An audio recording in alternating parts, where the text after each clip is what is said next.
నమస్తే, నేను సతీష్. సాక్షి straight talk స్వాగతం. ఈరోజు స్ట్రైట్ టాక్లో మనతో పాటు మాట్లాడడానికి అంబటి మురళీకృష్ణ ఉన్నారు. ఆయనతో మాట్లాడే ప్రయత్నం చేద్దాం.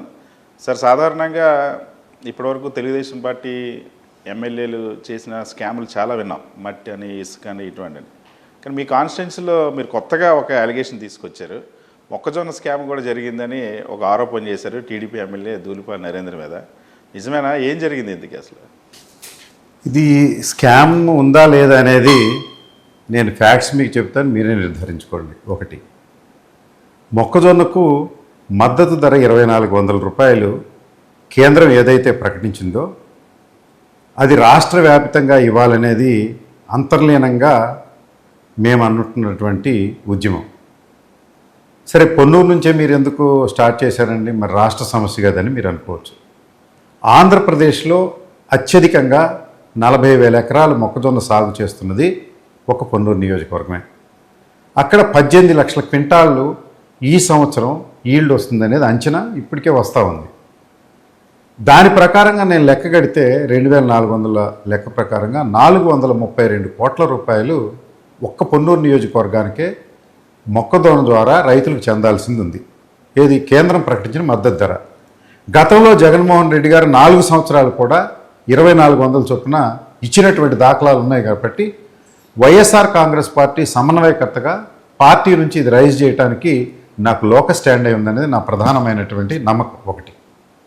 రెండు, ఎందుకు మద్దతు కేంద్రాలు తెరవడం లేదంటే స్థానిక శాసనసభ్యుడు ధూళిపాల నరేంద్ర వల్ల అని నేను అనుకుంటున్నది, ప్రజలు నమ్ముతున్నది కూడా అదే. కారణం ఏంటయ్యా అంటే is a purchaser, is nothing but a దళారీ, ఈజ్ ఏ మొక్కజొన్న బ్రోకర్ అని నా క్లెయిమ్. ఎందుకయ్యా అంటే ఆయనకు సంగం డైరీ ఉంది. ఆ సంగం డైరీకి అనుసంధానంగా కాకాని వెంకటరత్నం ఫీడ్ ప్లాంట్ ఉంది. దానిలో వారు కొంటున్నారు. కొంటలేదని ఆయన డినై చేయలేదు. నేను ఎప్పుడైతే ఈయన దళారీగా ఆ రోజు గుంటూరులో గత నెల 25వ తారీఖున ధర్నా చేశాను. ఇటీవల నేను ఎక్కడో చూశాను, ధూళిపాల నరేంద్ర గారు జిల్లా ధర్నా చేయాలి కానీ పొన్నూరు వాళ్ళు ఒకళ్ళు ఎక్కడ ధర్నా చేస్తారని. అంటే వారికి జ్ఞాపక శక్తి ఎక్కువ, అవగాహన తక్కువ, నాకు తెలియదు. కానీ మొన్న 25వ తారీఖున గుంటూరులో జరిగింది జిల్లా వైఎస్ఆర్ కాంగ్రెస్ పార్టీ ఆధ్వర్యంలో పొన్నూరు లీడ్ తీసుకుని చేసింది అంతే. అది కూడా ముందు పొన్నూరు వాళ్ళని చేద్దాం అనుకుంటే జగన్మోహన్ రెడ్డి గారి నుంచి, అన్న ఇది విస్తృతమైనటువంటి సమస్య, జిల్లా కూడా ఉంది కదా, 80,000 ఎకరాలు దగ్గరగా జిల్లాలో పండిస్తున్నారు, పొన్నూరులో 40,000 కనుక మీరు ఇనిషియేట్ చేయడం కరెక్టు, కానీ జిల్లా దీక్ష చేయండి అంటే మళ్ళీ మార్చుకుని మేము 2 రోజుల్లోనే జిల్లా దీక్ష చేశాం. ఆ రోజు నేను కొన్ని ఎలిగేషన్స్ చేశాను ఆయన మీద. ఏంటయ్యా అంటది, నువ్వు సంగం డైరీలో 1650 చేసి కొంటున్నావు అని. పాపం వారు కూడా నేను కొనడం లేదు కాదన్నాను. వారు చెప్పింది ఏంటంటే అంబటి మురళి చెప్పిందంత తప్పు, నేను 2100 రూపాయలు కొంటున్నాను అన్నాను. అంటే నెంబర్ 1, 2100 నువ్వు కొనడం లేదు, 1650 రూపాయలు నువ్వు కొంటున్నావు. అది నేను ప్రూవ్ చేస్తాను ఇప్పుడే మీకు. దానికి ముందుగా నేను అనేది ఏంటంటే, కేంద్ర మద్దతు ధర జగన్మోహన్ రెడ్డి గారు వారు అధికారంలో ఉన్నప్పుడు 4 సంవత్సరాలు ఇచ్చారు. అంటే వాళ్ళతో పోలిస్తే 6 సంవత్సరాల క్రితం 2400. ఈ ప్రభుత్వం ఇంకా మనీ డీవాల్యూ అవుతుంది కనుక రూపాయి రేటు ఇంకొక 200 పెంచాల్సిన అవసరం ఉంది. అది కూడా నేను అడగడం లేదు. మీరు ప్రకటించిన 2400 ఇమ్మని అడుగుతుంటే ఈయన ఏం శాసనసభ్యుడు అండి 2100 కొంటానంటాడు? అంటే మద్దతు ధర కన్నా నువ్వు తక్కువ కొంటున్నావని నువ్వు యాక్సెప్ట్ చేసావు. అంటే ఇది ఇన్సైడర్ ట్రేడింగ్ కాక ఏమంటారు? ఎవరైతే కొనుగోలు కేంద్రాలు తెరిపించాలో ఆ ప్రభుత్వంలో ఆ చట్టసభలో ఉన్నటువంటి శాసనసభ్యుడు తన సొంత వ్యాపారం కోసం 2100 కొంటున్నాను ఆన్ రికార్డ్ యాక్సెప్ట్ చేశారు. సరే, 2100 కొంటున్నారా అంటే మీరు ఈ పరిణామ క్రమం చూడండి. 25వ తారీఖు మేము దీక్ష చేశాం. 5వ తారీఖు మామలపల్లిలో విధ్వంసం సృష్టించారు నా గోడౌన్ అని, నా మొక్కజొన్నలని. 10వ తారీఖున అదే గోడౌన్ని మొక్కజొన్నలు ఇష్యూ కాదంట, లా అండ్ ఆర్డర్ కింద సీజ్ చేసామన్నారు. 14వ తారీఖున అగ్రికల్చర్ వాళ్ళు ఏమన్నారంటే 5వ తారీఖు మేము అంబటి మురళీకృష్ణ కాదు సోదా త్రివేణికి నోటీస్ ఇచ్చాము, కమర్షియల్ గోడౌన్ కింద దీన్ని ఆపరేట్ చేస్తే 5,000 రూపాయలు పెనాల్టీ కట్టాలన్నారు. 14వ తారీఖున మేము కమర్షియల్ గోడౌన్ అనలేదు, రూలు వర్తిస్తే మీరు 5,000 కట్టండి లేకపోతే లేదన్నారు. 15వ తారీఖున మామలపల్లి గ్రామానికి తెలుగుదేశం వ్యక్తులు మళ్ళీ వచ్చి పెద్దేటమ్మ తల్లి మీద ప్రమాణం చేసి నరేంద్ర గారు 2100 రూపాయలకి కొంటున్నారు అని వారు ప్రమాణం చేశారు. నెంబర్ 1 సెల్ఫ్ డిఫీటింగ్ ఏంటంటే అది ఆ మొక్కజొన్న కూడా నాదని కానీ ఆ మొక్కజొన్నలు నాదని కానీ వాళ్ళు ఎక్కడ ప్రమాణం చేయలేదు. అది కూడా 2100 కొంటున్నారనేది నిన్న ఎవరో టీవీ వాళ్ళు వెళ్తే మామూలు గ్రామంలో ఒక రసీదు తీసుకొచ్చి 100 క్వింటాలు కొన్నారు, 2,10,000 అవ్వాల్సింది 2,19,000 మాకు ట్రాన్స్ఫర్ అయింది, ఇదిగో రసీదు అని చూపెట్టారంట. మీలాగానే ఆయన ఇంటర్వ్యూ చేసి ఆయన ఆ రసీదు తీసి నాకు చూపెట్టాడు. నాకు కాన్ఫిడెంట్గా దాని డేట్ చూశాను, 15/5/2026 ఈయన 21 కొన్నా అంటే అంతకుముందు ఎప్పుడు కొన్న రసీదు లేదు. అంటే ఏ రోజైతే నువ్వు ఒట్టేసావో దేవత మీద ఆ రోజున నువ్వు ఒక మనీ లాండరింగ్ చేసి ట్రాన్స్ఫర్ చేసి ఎవరికో ఒక రసీదు తీసుకొచ్చి నేను 2,100 కొంటున్నాను అంటున్నాడు.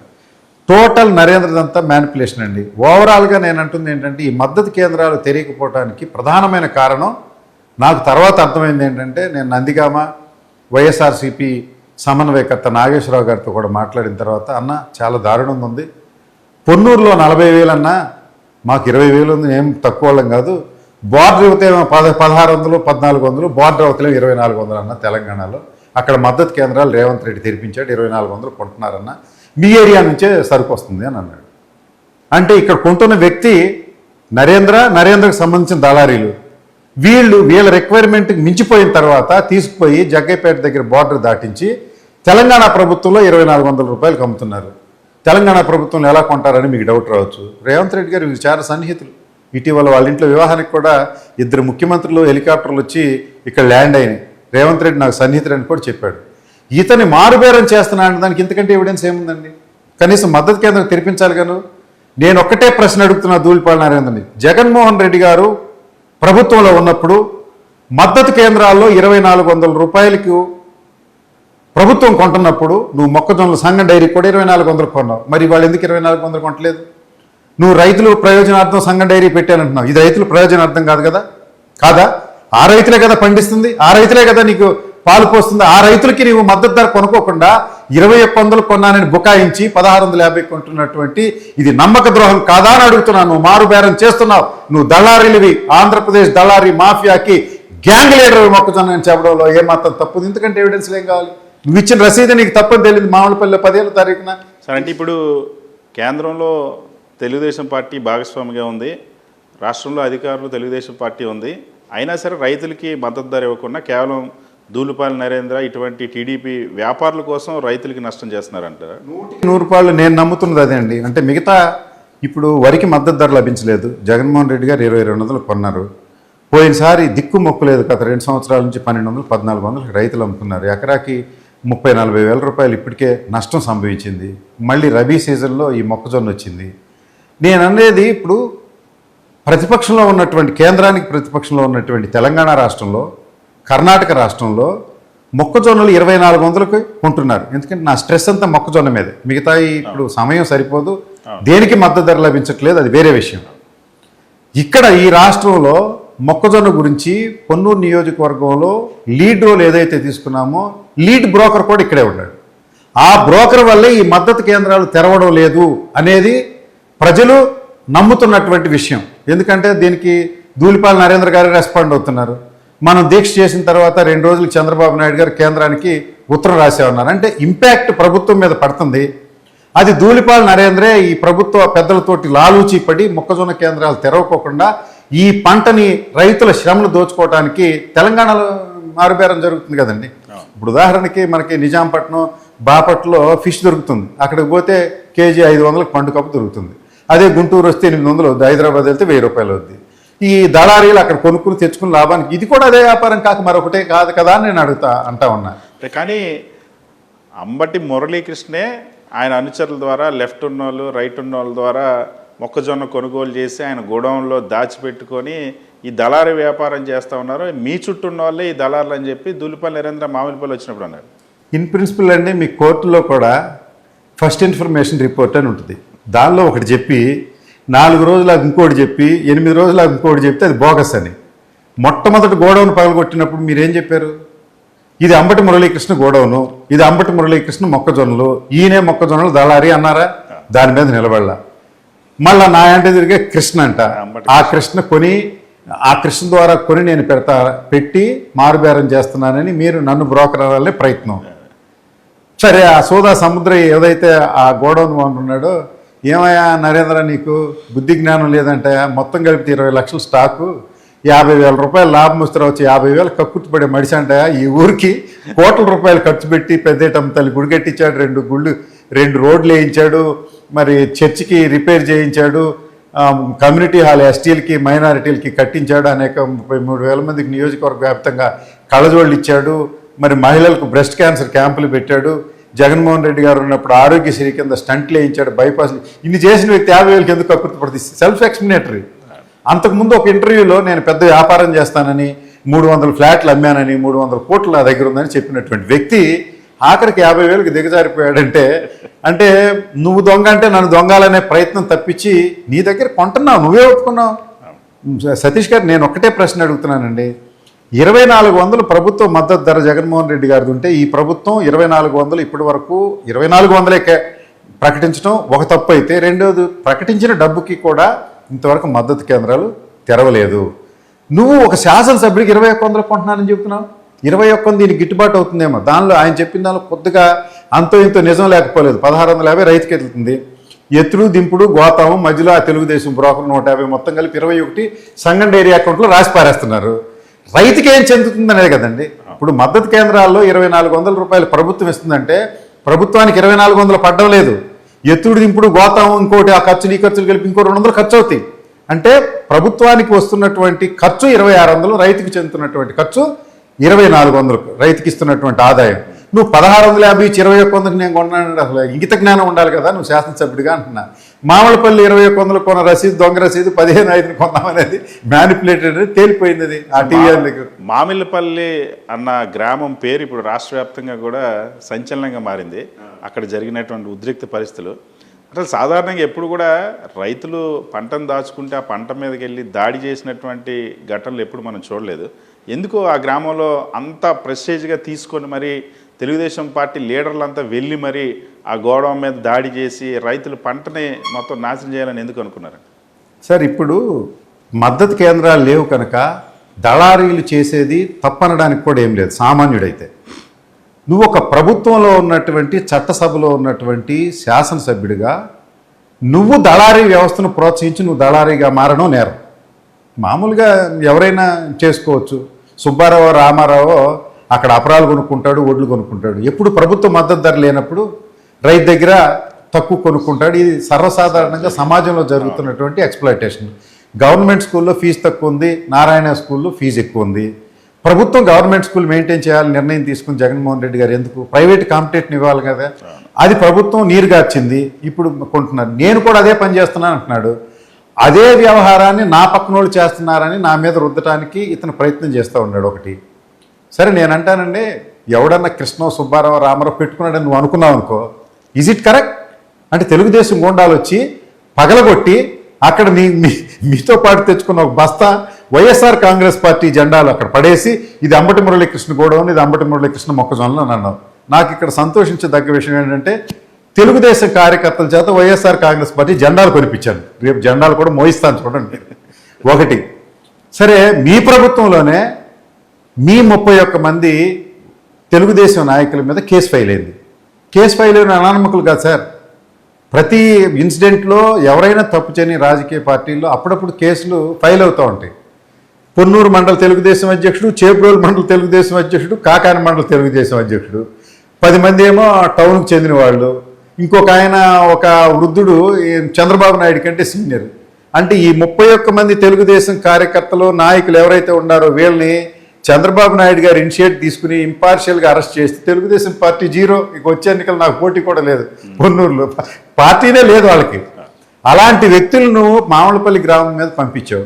వాళ్ళతో పాటు ఏవోని పంపించావు, ఒక 4,000 పోలీసులు పంపించావు. What is this? అంటే ఏదన్నా ఇన్సిడెంట్ జరిగితే పోలీసు వాళ్ళు వస్తారు, అధికారులు వస్తారు, కానీ అందరూ కలిసి కొల్యూడ్ అయిపోయి అందరూ కలిసి ఒకేసారి వెళ్తాం. ఒకడు పగలగొట్టడం, ఒకడేమో రికార్డులు తీయటం, ఇంకొకడేమో కాపలా కాయటం జనం రాకుండా. ఇప్పటికీ నేను ధూళిపాల నరేంద్ర అవాకులు చవాకులు ఏంటంటే, ఆ 5 మహిళలు వచ్చారంట. ఆ మహిళలు నేనంట పురుగులు పంపించానంట. నేను అసలు ఆ రోజు ఇన్సిడెంట్ జరిగిన రోజు ఊర్లో కూడా లేను, హైదరాబాద్లో ఉన్నా. ఆ ఇన్సిడెంట్ జరుగుతున్న సమయంలోనే మహిళలు అక్కడికి వచ్చారు. It's the first information report. వాళ్ళు వచ్చి అడ్డగించారు, ఇది మా సరికని వాళ్ళని తోసేశారు, సోదా సముద్రం తోసేశారు. మీరు తోసేసి సాయంత్రానికి ఇది సోదా త్రివేణి గోడౌన్ అని 5 రైతులు దానిలో దాచుకున్నారని రికార్డులన్నీ ఎస్టాబ్లిష్ చేసుకుని ఏవో లెటర్ ఇష్యూ చేసిపోయింది. ఆ ఇష్యూ చేసిపోయిన లెటర్కి 10వ తారీఖున వచ్చి ఇది లా అండ్ ఆర్డర్ ప్రాబ్లం ఉంది గ్రామంలో, అందుకే సీజ్ చేస్తూనే ఉంటారు. సరుకు దొంగది కాదంట, అన్నీ కాదు. నేను ఇది ఇలా సీజ్ చేయాల్సి వస్తే ఆంధ్ర రాష్ట్రంలో ఎన్ని గోడౌన్ సీజ్ చేయాలండి? ఒక్క మామలపల్లి గ్రామంలో 300 ఇలాంటి సార్. ఇది ఏదైనా పంటను దాచుకోవడానికి పురాతనం నుంచి ఉంది. ఒకటి పాత్ర, 2 పురి, లేకపోతే ఇంటి వరండాలో ఉండే కొట్టు, లేకపోతే చిన్న చిన్న గోడౌన్లు, ఇలాంటి రేకుల గోడౌన్లు. సో దీనిలో దాచుకుంది నువ్వు సీజ్ చేస్తే పొన్నూరు నియోజకవర్గం ఎంత సీజ్ చేయాలి? 40,000 ఎకరాల్లో 18 లక్షల క్వింటాళ్ళు, దాంట్లో ఏదన్నా 2-3 లక్షల క్వింటాలు అమ్ముకుని ఉండొచ్చు రైతులు. మిగతాదంతా ఇప్పటికీ కూడా ప్రభుత్వం ఇంకా మద్దతు ధరిస్తుంది, 2400 వస్తుందని వీళ్ళందరూ పెడుతున్నారు. నేను జగన్మోహన్ రెడ్డి గారు కూడా విలేకరుల సమావేశంలో చెప్పారు, అరే ఎందుకయ్యా దాచిపెట్టుకోవటం ఎందుకు, నువ్వు 1400కి అడుగుతున్నావు, నాడు దాచిపెట్టుకుంటున్నారు కదా, 2400కు నువ్వు కొనుక్కో, ప్రభుత్వం బంగారంగా మీకు ఇచ్చేస్తారని చెప్పి. అదే నేనే అంటుంది, అదే ఈ ఇష్యూనే క్రియేట్ చేయొద్దు. ఇది ఓన్లీ ఇప్పటికీ 2400 రూపాయలకి ఆ గోడౌన్లో కాదు, పొన్నూరు నియోజకవర్గ వ్యాప్తంగా రాష్ట్ర వ్యాప్తంగా ఉన్నాయని 2400 కొని సాయంత్రానికి ఖాళీ అయిపోతాయి మీరు కొనగలిగితే. మీరు కొనడం లేదు కాబట్టి రైతులు దాచిపెట్టుకుంటున్నారు తప్ప మరొకటి కాదు. ఏం చేసుకుంటాడండి రైతు? కొందికి ఖర్చులు పెరగటమేగా, మెయింటెనెన్స్ పెరుగుతుంది, పురుగు పుట్ర జారుతాయి, ఎలికలు కొడతాయి, ఈళ్ళు తగ్గిపోతుంది, వెయిట్ కూడా తగ్గిపోతుంది కొందికి. మీరు ప్రభుత్వం కొనకపోవడం వల్లే ఇది జరుగుతున్న తప్ప మరొకటి కాదు. మధ్యలో ఇలాంటి దళారీలు, సార్ పవర్ఫుల్ దళారీ అండి. ధూళిపాల నరేంద్ర ఒక శాసనసభ్యుడు, 6 సార్లు ఎమ్మెల్యేకి గెలిచిన వ్యక్తి, మంత్రి కాలేనటువంటి వ్యక్తికి ఎంత పవర్ ఉంటుందో చూడండి. అందువల్ల ఇతని కబంధ హస్తాల్లో లేకుంటే ఇతని ఉక్కుపాదాల కింద ఈ మొక్కజొన్న రైతులు నలిగిపోతున్నారు, హింస కూడా పెరుగుతుంది ఈ కార్యక్రమం వల్లని. ఈ రైతుల్ని భౌతికంగా దాడి చేయడమే కాకుండా అదే రైతులపైన ఎస్సీ ఎస్టీ కేసులు పెట్టడం, మహిళా రైతులను అయితే మరీ దారుణంగా తాళ్ళు కట్టేసి ఈడ్చేసి, పోలీసులు ఒక రైతుల మీద ఇంత దారుణమైన కక్షాదింపు ఎప్పుడైనా జరిగింది సార్ పొన్నూరులో? అంటే ఈ శాసనసభ్యుడు ఎలాంటి శాసనసభ్యుడు నాకు అర్థం కాలేదు. ఇంత సీనియర్ శాసనసభ్యుడు, ఇతనికి వ్యూహం లేదు, రాజకీయ వ్యూహం, దుర్మార్గము, బూర్జువా తత్వం కాక. నేను అడిగింది గుంటూరులో 2400 మద్దతు ధర ఇమ్మని, 2 నువ్వు దళారీవని. దళారీ నేను నిరూపించాలని ఒక పిచ్చి ప్రయోగం చేశావు. చేయటం వల్ల ఎన్ని క్రియేట్ అయినాయి చూడండి. ఒకటి, ఆ మొక్కజొన్న నాది కాదని తేలిపోయింది, నేను కడిగిన ముత్యం వెళ్ళి బయటకు వచ్చాను. 5 రైతులదని తేలిపోయింది. ఇదిగోండి మీకు వరుసనే 5వ తారీఖు ఏనాడైతే దాడి జరిగిందో ఆ రోజున అగ్రికల్చర్ ఆఫీసు ఈ గోడౌన్ సోదా త్రివేణిదని ఒక రిపోర్ట్ ఇచ్చింది. దీంతో పాటుగా 5 రైతులకు చెందినటువంటి సరుకని వాళ్ళ పాస్బుక్కాలు ఈల్డ్ మొత్తం కూడా ఆ రోజే సబ్మిట్ చేశారు. ఇది మొదటి పేపర్. ఇదే గోడౌన్ని 10వ తారీఖు ఎంఆర్ఓ 200 మంది పోలీసులతో వచ్చి వీళ్ళు పగలగొట్టిన గోడౌన్ రిపేర్ చేసి సీల్ చేసి నోటీస్ అంటించిపోయాడు. ఏంటయ్యా అంటే అసలు గోడౌన్ ఎవరిది ఏంటి అనేది పోయింది, సరుకు ఏంటి అనేది పోయింది. Circulating of provocative messages through WhatsApp by both sides and also after conduct of field verification and enquiry, it reveals that there is every possibility of disturbance of peace, tranquility, hence to maintain the law and order situation in Mamalapalli, the above godown along with stock is seized. విన్నారా మీరు? ఈయన law and order చెడిపోయిందంట, వచ్చిన వాళ్ళు ఏమో ఊరు బయటోళ్ళు, case file అయిందేమో ఊరు బయటోళ్ళ మీద, అయిన తర్వాత లా అండ్ ఆర్డర్ మెయింటైన్ చేయడం సీజ్ చేశాడు. This the ego problem. మళ్ళా 14వ తారీఖున సోదా త్రివేణికి ఏ 5వ తారీఖునైతే నోటీస్ ఇచ్చారో, మేము మిమ్మల్ని కమర్షియల్ గోడౌన్ అని మేము చెప్పలేదు, కమర్షియల్ గోడౌన్ అయితే 5,000 కట్టండి లేకపోతే లేదని మన నోటీస్ ఇచ్చారు. మళ్ళీ 20వ తారీఖు 5 రైతులకు సంబంధించినటువంటి ఈల్డ్ అనేది 31.884 ఎకరాల్లో 2,260 కేజీల బస్తాలు దానిలో ఉన్నాయి, కరెక్ట్ అని నిర్ధారించారు. ఇప్పుడు ఏం తెలియదండి ఫైనల్గా? ఏం తెలియదు? నువ్వు ఏం చేసిన ప్రయోగం ఏంటి? As a senior politician, senior శాసనసభ్యుడిగా ఒక గ్రామంలో నా మీద గుడ్డగాలి చేయటానికి రైతులు సీజ్ చేశారు. యాక్సిడెంటల్గా రైతులందరూ, అది ఒక కాపు గూడెం, ఆ కాపు గూడెంలో ఇది ఒక మొక్కజొన్న గూడెం, వాళ్ళు అనేది కూడా మొక్కజొన్న గూడెం, దాన్ని సీజ్ చేసి 14 మంది కాపుల మీద 5 మహిళల మీద ఎస్సీ ఎస్టీ కేసు పెట్టించావు. ఎందుకంటే వీళ్ళు తెలుగుదేశంలో 31 మంది కేసు ఫైల్ అయిందిగా. నిన్న ఇంటర్వ్యూ దేనికి ఇచ్చాడు ఆయన, అంటాడు ఆ 2 కేసులు కూర్చుని మాట్లాడుకుని ఎత్తేసుకుంటారంట. అంటే కౌంటర్ కేసు పెట్టావని అర్థమవుతుందిగా. అక్కడేం విక్టిమ్ ఏమో ఇచ్చిన కంప్లైంట్ రిజిస్టర్ చేస్తే నువ్వు ఫ్యాబ్రికేటెడ్ కంప్లైంట్, ఎస్సీ రిపోర్ట్ ఇచ్చింది కూడా, ఎస్సీ కంప్లైంట్ ఇచ్చింది కూడా తిట్టాడని ఊరు బయట అక్కడ 20 కిలోమీటర్ల దూరంలో ఉండే ఒక కోటేశ్వరరావు అనే వ్యక్తి తాగుబోతు ఆటో డ్రైవర్కి 10,000 20,000 ఇచ్చి ఒక కంప్లైంట్ ఇచ్చి మహిళలను 5 పెట్టావు, టాప్ మహిళల్ని. దీంతో ఆటోమేటిక్గా అప్పుడు సతీష్ గారు మీ మీద కేసు పెడతారు, మీ బంధువులు ముందు వస్తారు, నా మీద కేసు పెడతారు, నా బంధువులు ముందుకు వస్తారు. సో వాళ్ళందరూ కొంతమంది నాకు బంధువులే, సో దాయాదులు, వాళ్ళ తరపున నేను స్పందించాను. తర్వాత నా పార్టీ స్పందిస్తుంది, ప్రజలు స్పందిస్తారు. ఫైనల్గా కాపులు అనే విషయం నగ్న సత్యం, వారి మీద నువ్వు కేసు పెట్టించావు అనేది నగ్న సత్యం. నీకు తెలియకోకుండా జరిగిందా? ఇప్పుడు ఏమంటావు? రెండింటి కూర్చుని మాట్లాడుకుని సరి చేసుకుంటారంట.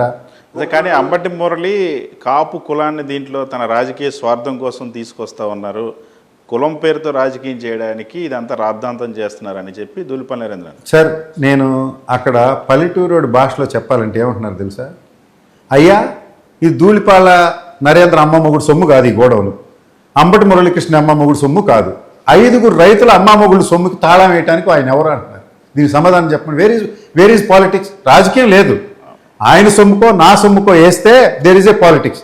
నువ్వు సామాన్య రైతుకు సంబంధించినటువంటి గోడౌన్కి నువ్వు తాళం వేసావు కాబట్టి దీనిలో రాజకీయాలు లేవు. వారంతా నాకు బంధుత్వం ఉన్నవారు, నా గ్రామం, నా ఇంటి పక్కనే ఈ గోడౌన్ ఉంది, నా గ్రామం కనుకే నేను మాట్లాడుతున్నా. వాళ్ళు నా చుట్టాలు బంధువులు కులస్తులు కాబట్టే మాట్లాడుతున్నా. ఇప్పుడు దళితుల పక్షాన ఏదన్నా అన్యాయం జరిగితే దళితుల పక్షాన మాట్లాడతాం, కాపుల పక్షాన జరిగితే కాపుల పక్షాన్ని మాట్లాడుతాం. అక్కడ దాకా ఎందుకండి? ధూళిపాల నరేంద్ర సొంత కులం పక్షాన అన్యాయం చేసినా కూడా నేను మాట్లాడటానికి సిద్ధంగా ఉన్నా.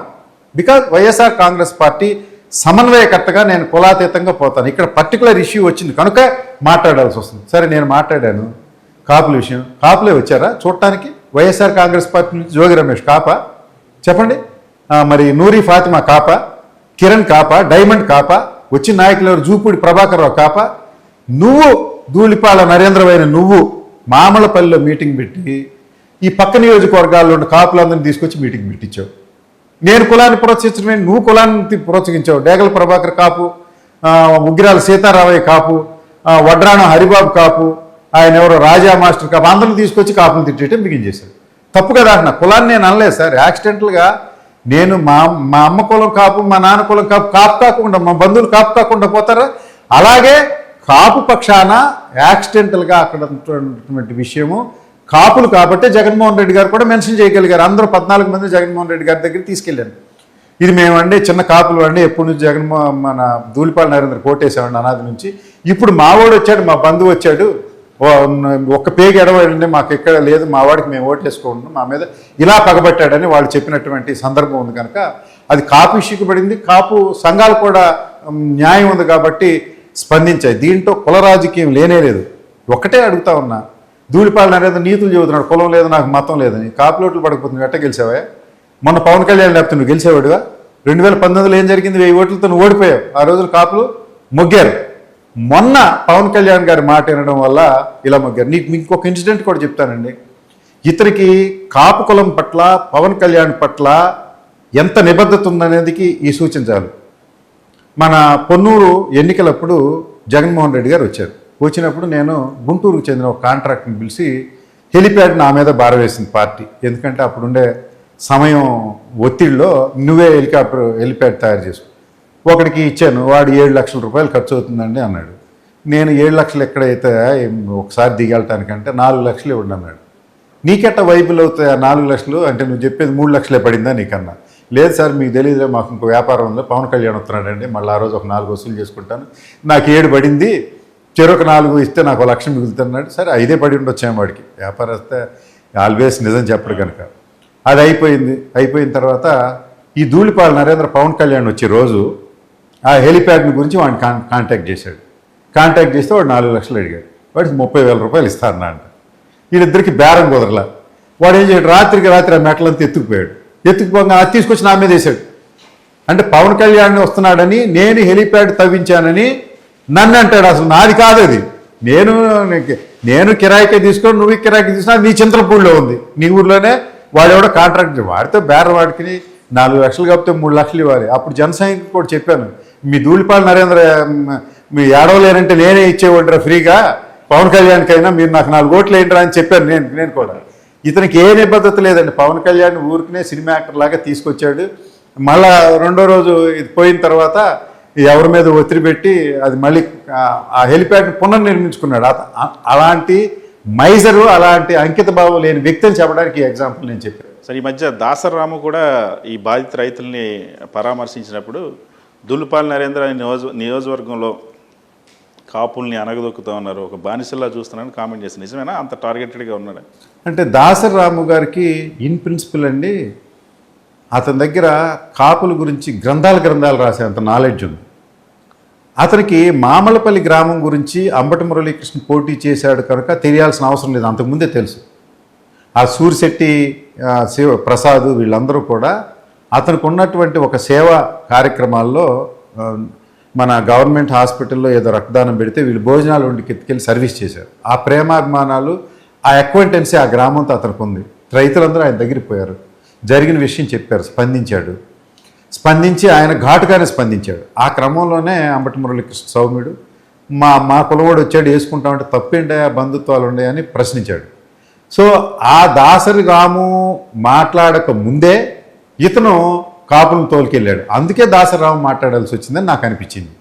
సో కులాన్ని చేయడానికి ప్రయత్నం చేసింది మొదట ధూళిపాల నరేంద్ర, ఈ కాపులను తోలుకెళ్ళి అక్కడ ఇది చేయాలనేది. సో మళ్ళా దాసరాము మాట్లాడితేనేమో ఆయన కులాలు మాట్లాడుతున్నారు, ఈయన మాట్లాడితేనేమో కులం కాదు, మనం మాట్లాడితే కులం. ఇది కాపు తత్వం తేవాలని ఎవరు అనుకోలేదండి. కాపుల్లో ఇన్ ప్రిన్సిపల్ వాళ్ళకి అర్థమవుతుంది ఏంటంటే జనసేన పట్ల ఇంక్లినేషన్ తగ్గింది, అందరూ కూడా మోసపోయాం అనుకుంటున్నారు. పొన్నూరు నియోజకవర్గంలో కూడా జనసేన వాళ్ళకి ఏమీ న్యాయం జరగడం లేదు, గ్రామాన వాళ్ళకి పదవులు రావడం లేదు, పైగా కేసులు. మరి ఈ రోజున రాత్రి ఒక ఇన్సిడెంట్ జరిగింది అక్కడ పక్క నియోజకవర్గం వేమూరులో, కాపుల మీద మరి తెలుగుదేశం వారు వెళ్ళి జనసేన కాపుల మీద కంప్లైంట్ ఇచ్చి పోలీస్ స్టేషన్లు పెట్టించి మళ్ళీ పోలీస్ స్టేషన్కి వెళ్ళి కొట్టించారు. కానిస్టేబుల్ అడిగితే వాళ్ళని కూడా కొట్టారు.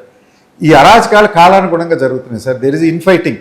పవన్ కళ్యాణ్ గారు నోరెత్తకపోవడం, పవన్ కళ్యాణ్ గారు తాను నమ్మి ఓట్లు వేయించుకున్నటువంటి వ్యక్తుల పట్ల అంకిత భావంతో పనిచేయకపోవడం వల్ల ఆ గ్యాప్లో గ్రామాల హెరాస్మెంట్ జరుగుతుంది కనుక వాళ్లే తిరగబడుతున్నారు, వాళ్లే వస్తున్నారు కనుక రాబోయే రోజుల్లో పొన్నూరు నియోజకవర్గంలో అదేవిధంగా రాష్ట్ర వ్యాప్తంగా మొన్న ఎప్పుడైతే జనసేనకి ఇంక్లైన్ అయ్యా యూత్ మొత్తం కూడా ఎక్కువ కాపులు నిలబడిన చోట డెడికేట్ అయ్యి ఇంక్లైన్ అయ్యి చేస్తారనేటువంటి నమ్మకం నాకు ఇప్పుడు. సరే, మామిళ్ళపల్లికి అక్కడ ఉన్నటువంటి రైతుల్ని పరామర్శించడానికి ఏ నాయకుడు వచ్చినా సరే, జోగి రమేష్ వచ్చినా, జూపూడి ప్రభాకర్ వచ్చినా, మిమ్మల్ని పోలీసులు ఇష్టానుసారంగా లాగేయడం, అరెస్ట్ చేయడం, ఎత్తుకెళ్ళడం ఏం జరుగుతుంది? అసలు పోలీసుని ఏ విధంగా ఉపయోగిస్తున్నారు సార్ అక్కడ? సార్, ల్యాండ్ ఆర్డర్ ప్రాబ్లం ఉన్నప్పుడు, ఏదన్నా హత్యలు జరిగినప్పుడు, కొట్లాట జరిగినప్పుడు ఉండటం పోలీస్ తప్పని నేను అనడం లేదు, చట్టరీత్యా వాళ్ళకి ఆ బాధ్యత ఉంది. మామిడిపల్లి ఏం జరగలే, 31 మంది బయట గ్రామం నుంచి వచ్చి పగలగొట్టారు, వాళ్ళు బయట గ్రామానికి వెళ్ళిపోయారు, వాళ్ళ మీద కేసు ఫైల్ చేశారు, మీరు వారిని అరెస్ట్ చేయాలి. ఊర్లో అసలు ఎవరికి పుట్టుకోవాలి, ఒక్కడు కూడా ముద్దాయి లేడు. ఎవరు ఎక్కడ ఊర్లో 18-20 కులాలు ఉన్నాయి, ఎవ్వరు ఒక్కళ్ళు కూడా. మామళ్ళపల్లి గ్రామంలో అండి మొత్తం 22 కులాలు ఉన్నాయి. అంటే భావ స్వారూప్యతకి భారతదేశంలోనే ఉదాహరణ ఏంటంటే గ్రామం. ఒక్క కమ్మాస్ లేరు, అది కూడా ఒక కుటుంబం ఉండేది, పరవపదించడం వల్ల ఇప్పుడు లేరు. మిగతా అన్ని కులాలు ఉన్నాయి, విచిత్రమైన కులాలు ఉన్నాయి, పిచ్చుగుంట్ల వాళ్ళు, ముత్తరాసులు, ఆంధ్రప్రదేశ్లో లేని కులాలు కూడా ఎందుకు ఉన్నాయి. భావ స్వారూప్యత కలిగిన గ్రామం. ఆ గ్రామంలో ల్యాండ్ ఆర్డర్ లేదు, నువ్వు ఎందుకు ఆపుతున్నావు? పైగా కాపుల తత్వం లేపుతున్నాడు. అసలు వైఎస్ఆర్ కాంగ్రెస్ పార్టీ పిలిచిన వాళ్ళు కాపులు ఎవరు ఉన్నారండి? జోగి రమేష్, జూపూడి ప్రభాకరు, లేకుంటే నూరి ఫాతిమా, డైమండ్, వీళ్ళంతా కాపులా? నువ్వు పిలుచుకొస్తున్న వాళ్ళంతా కాపులే మీటింగ్ పెట్టిన రోజు. సో నువ్వు కావాలని ఈ గోడౌను నువ్వు చేసిన దుర్మార్గాన్ని కప్పిపుచ్చడానికి ఆ గ్రామంలోకి ఎవరూ రాకూడదని అనుకుంటున్నావు, దాంతో అరాచకాలు చేస్తున్నావు. మా జోగి రమేష్ గారి దగ్గర ఆపటానికి వస్తే కాపు మహిళలతో పాటు ఎస్సీ మహిళలు కూడా తోసి తాళ్ళేసి లాగి అవతల పారేశారు. నన్ను ఎత్తుకుపోయి అరెస్ట్ చేశారు నిన్న ఇంట్లో ఉండవండి. జూపూడి ప్రభాకర్ నా డూప్లెక్స్ హౌస్లో ఫస్ట్ ఫ్లోర్లో ఉంటే అక్కడికి వెళ్ళి తలుపు పగలు కొట్టి తీసుకొచ్చి వ్యాన్లో పడేసి ఎత్తుకుపోయారు. ఈ అరాచకం ఎందుకు చేస్తున్నావు నువ్వు అనేది ఒకటి. అయితే జగన్మోహన్ రెడ్డి గారు ఇప్పటికే నాకు సూచించారు, నా భావన కూడా అదే అన్న, ఈ మహిళల్ని మోకులేసి, అంటే సీఎం లేకుంటే జగన్మోహన్ రెడ్డి గారు ఫీల్డ్లోకి వెళ్ళినప్పుడు రోప్ పార్టీ వచ్చినట్టు వచ్చి మహిళలను తాడేసి మెడకేసి లాగేసినటువంటి దృశ్యాలకి వారు కలత చెంది, అన్న నువ్వు వెంటనే SC ST commission, women commission, ఎన్హెచ్ఆర్సీకి రిపోర్ట్ చేయమని ఢిల్లీలో ఉన్న ఎంపీలకు చెప్పడం జరిగింది. ఆల్రెడీ నేను అపాయింట్మెంట్ అడిగాను, నెక్స్ట్ వీక్లో వెళ్ళే అవకాశం ఉంది. దీంట్లో నేను ఒక్కటే చెప్తున్నా సతీష్ గారు, నిన్న నేను ఈ డిస్కస్ చేస్తుంటే రైతులు అందరూ వచ్చేమన్నారు తెలుసా, మొక్కజొన్న రైతులు కూలీల పోరాట సమితిని మేము ఫామ్ చేసుకుంటాం సార్, వీళ్ళు ఢిల్లీ వెళ్ళే ఖర్చులు కూడా మీరు పెట్టుకోవడానికి లేదు మురళి గారు, మీరు వచ్చిన వాళ్ళు బాగా చూసుకుంటున్నారు చాలు, తలకు 1000 రూపాయలు వేసుకుని మేము 1,00,000 2 లక్షల ఖర్చులు పోగు చేసి మేము ఫండ్ ఇస్తామండి, మీరు దాంతోపాటు ఢిల్లీ వెళ్ళి ఈ పోలీస్ ఆఫీసర్స్ ఎవరైతే ఇలా ప్రవర్తించారో, నరేంద్ర ఎవరైతే ఇన్స్టిగేట్ చేశారో వారి మీద కేసు కట్టే విధంగా ఢిల్లీ వెళ్ళమంటే నాకు సంతోషం వేసింది. మొక్కజొన్న ఉద్యమం ఇంత దూరం పోతుందా, రైతు కూలీల్లో రైతుల్లో ఇంత అవేర్నెస్ పెరుగుతుందా, వాళ్ళ పక్కన పోరాటం చేస్తే ఇది నాకు రికార్డ్ అండి, నేను అదే టికెట్లు వాళ్ళకి పెట్టుకుంటాను, తీసుకెళ్తాను, జరిగిన అన్యాయాన్ని పోరాటం చేస్తాను. కానీ వాళ్ళ శ్రమదానంతో అట్లా ముందుకు రావడం అంటే ఈ ఉద్యమం గణనీయ స్థాయిలో పోతా ఉంది. ఈ మొక్కజొన్న రైతులు గిట్టుబాటు ధర ఇచ్చే వరకు కూడా నేను ఆపే ప్రశ్నే లేదు. మధ్యలో ఇవన్నీ ఉప ప్రశ్నలు, గోడౌన్ పగలగొట్టడం, ఎస్సీ ఎస్టీ కేసు పెట్టడం, ఇవన్నీ మహిళల్ని హ్యాండిల్ చేయడం ఉప ప్రశ్నల మీద ఇప్పుడు పోరాటం జరుగుతుంది. ప్రధాన ప్రశ్న మాత్రం నేను వదిలే ప్రశ్నే లేదు. రేపు ఢిల్లీ తీసుకెళ్తాను, మహిళలు 8 మంది 9 మందినో ఎవరైతే, అంటే నేను ఆ రోజు జరిగింది 40-50 మంది మహిళల మీద దౌర్జన్యం జరిగింది. అయితే మనం ప్రూవ్ చేసుకోవడానికి వీడియోలు ఎవరైతే ఉన్నాయో అక్కడ ఉన్నటువంటి లోకల్ పోలీస్ ఆఫీసర్స్, ఒకటి rural CI Krishnaiah, rural SI Srihari, అదేవిధంగా తెనాల నుంచి వచ్చినటువంటి నాయక్ అనే CI, Ponnur urban CI Nayak, Chebrol SI Veeranarayana, వీళ్ళు 5 ప్రధానంగా ఉన్నారు. మెన్ ఉన్నారు, ఇంకా మెన్ నేను గుర్తుపట్టలేను కనుక అందరూ పోలీస్ ఆఫీసర్ల మీద కేసు కట్టి వీళ్ళ మీద చర్యలు తీసుకోవాలని ప్రధానమైన విషయం జగన్మోహన్ రెడ్డి గారికి ఇప్పుడే వారు చెప్పడం జరిగింది.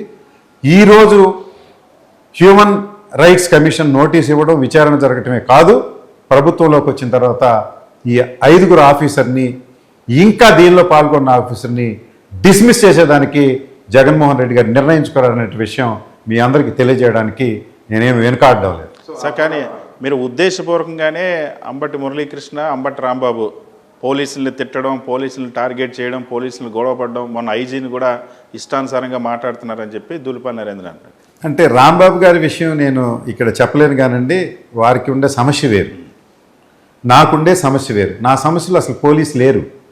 నా సమస్య మొక్కజొన్న రైతు వర్సెస్ ధూళిపాల్ నరేంద్ర. మధ్యలో వీళ్ళు మాకు యూనిఫామ్ ఉంది మిమ్మల్ని ఎత్తుకుపోతాను, వీళ్ళు మధ్యలో దూరారు.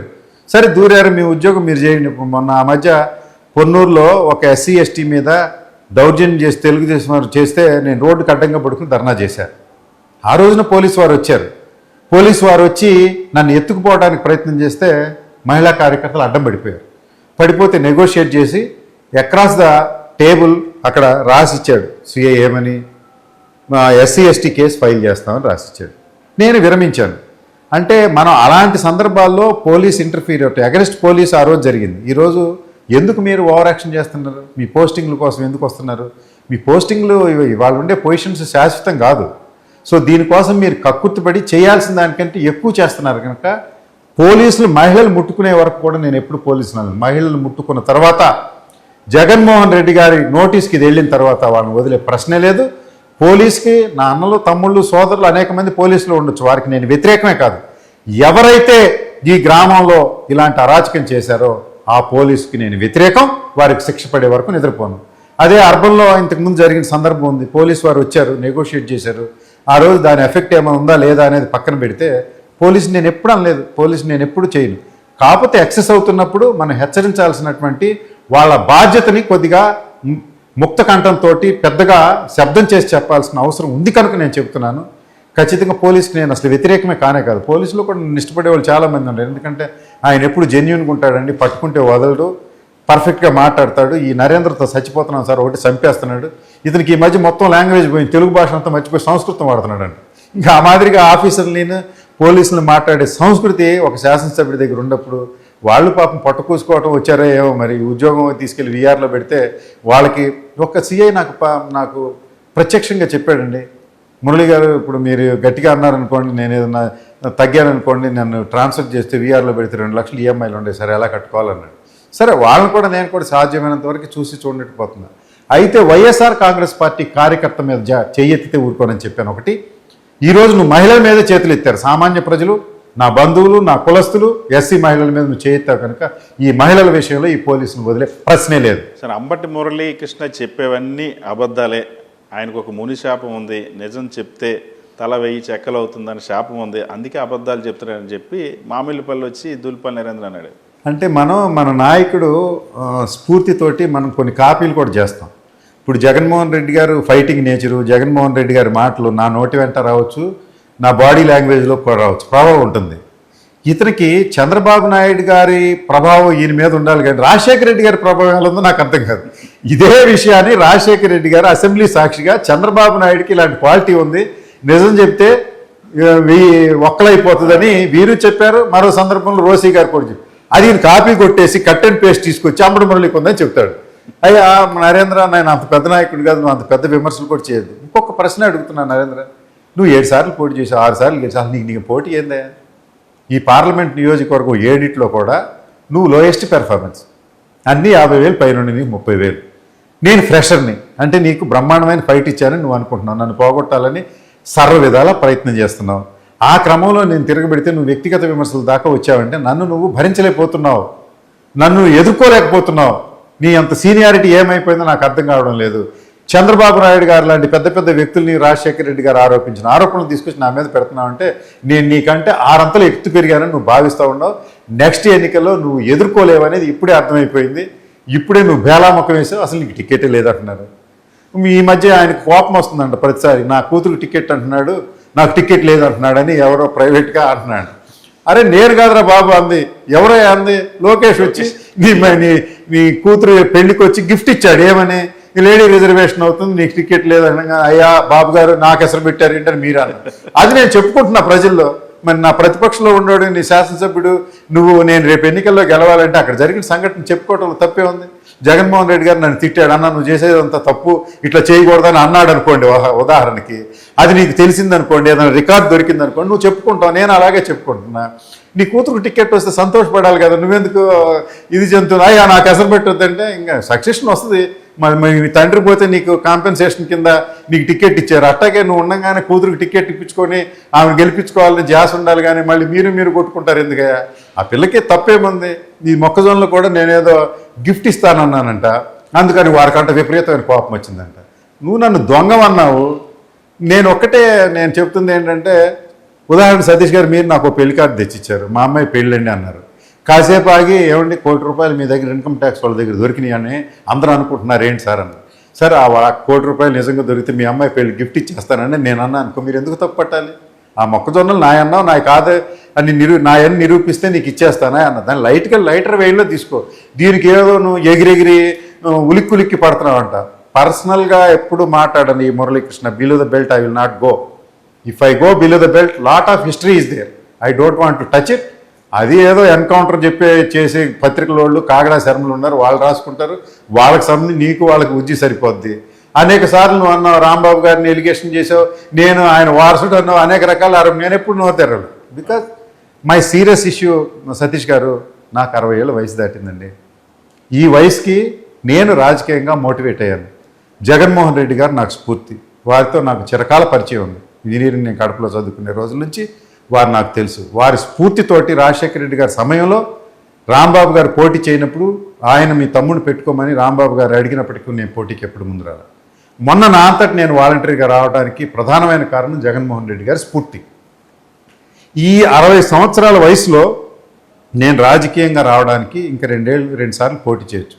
శాసనసభ్యుడు అంటే ఎలా ఉండాలో నిరూపించాలన్నదే. కిరాతక శాసనసభ్యుడికి మంచి శాసనసభ్యుడికి తేడా. 6 పర్యాయాలు నువ్వు గెలిచిన ఒక వ్యక్తివి నీ అభివృద్ధి కార్యక్రమాల గురించి చెప్పాల్సి వస్తే పుంకాలుగా చెప్పొచ్చు.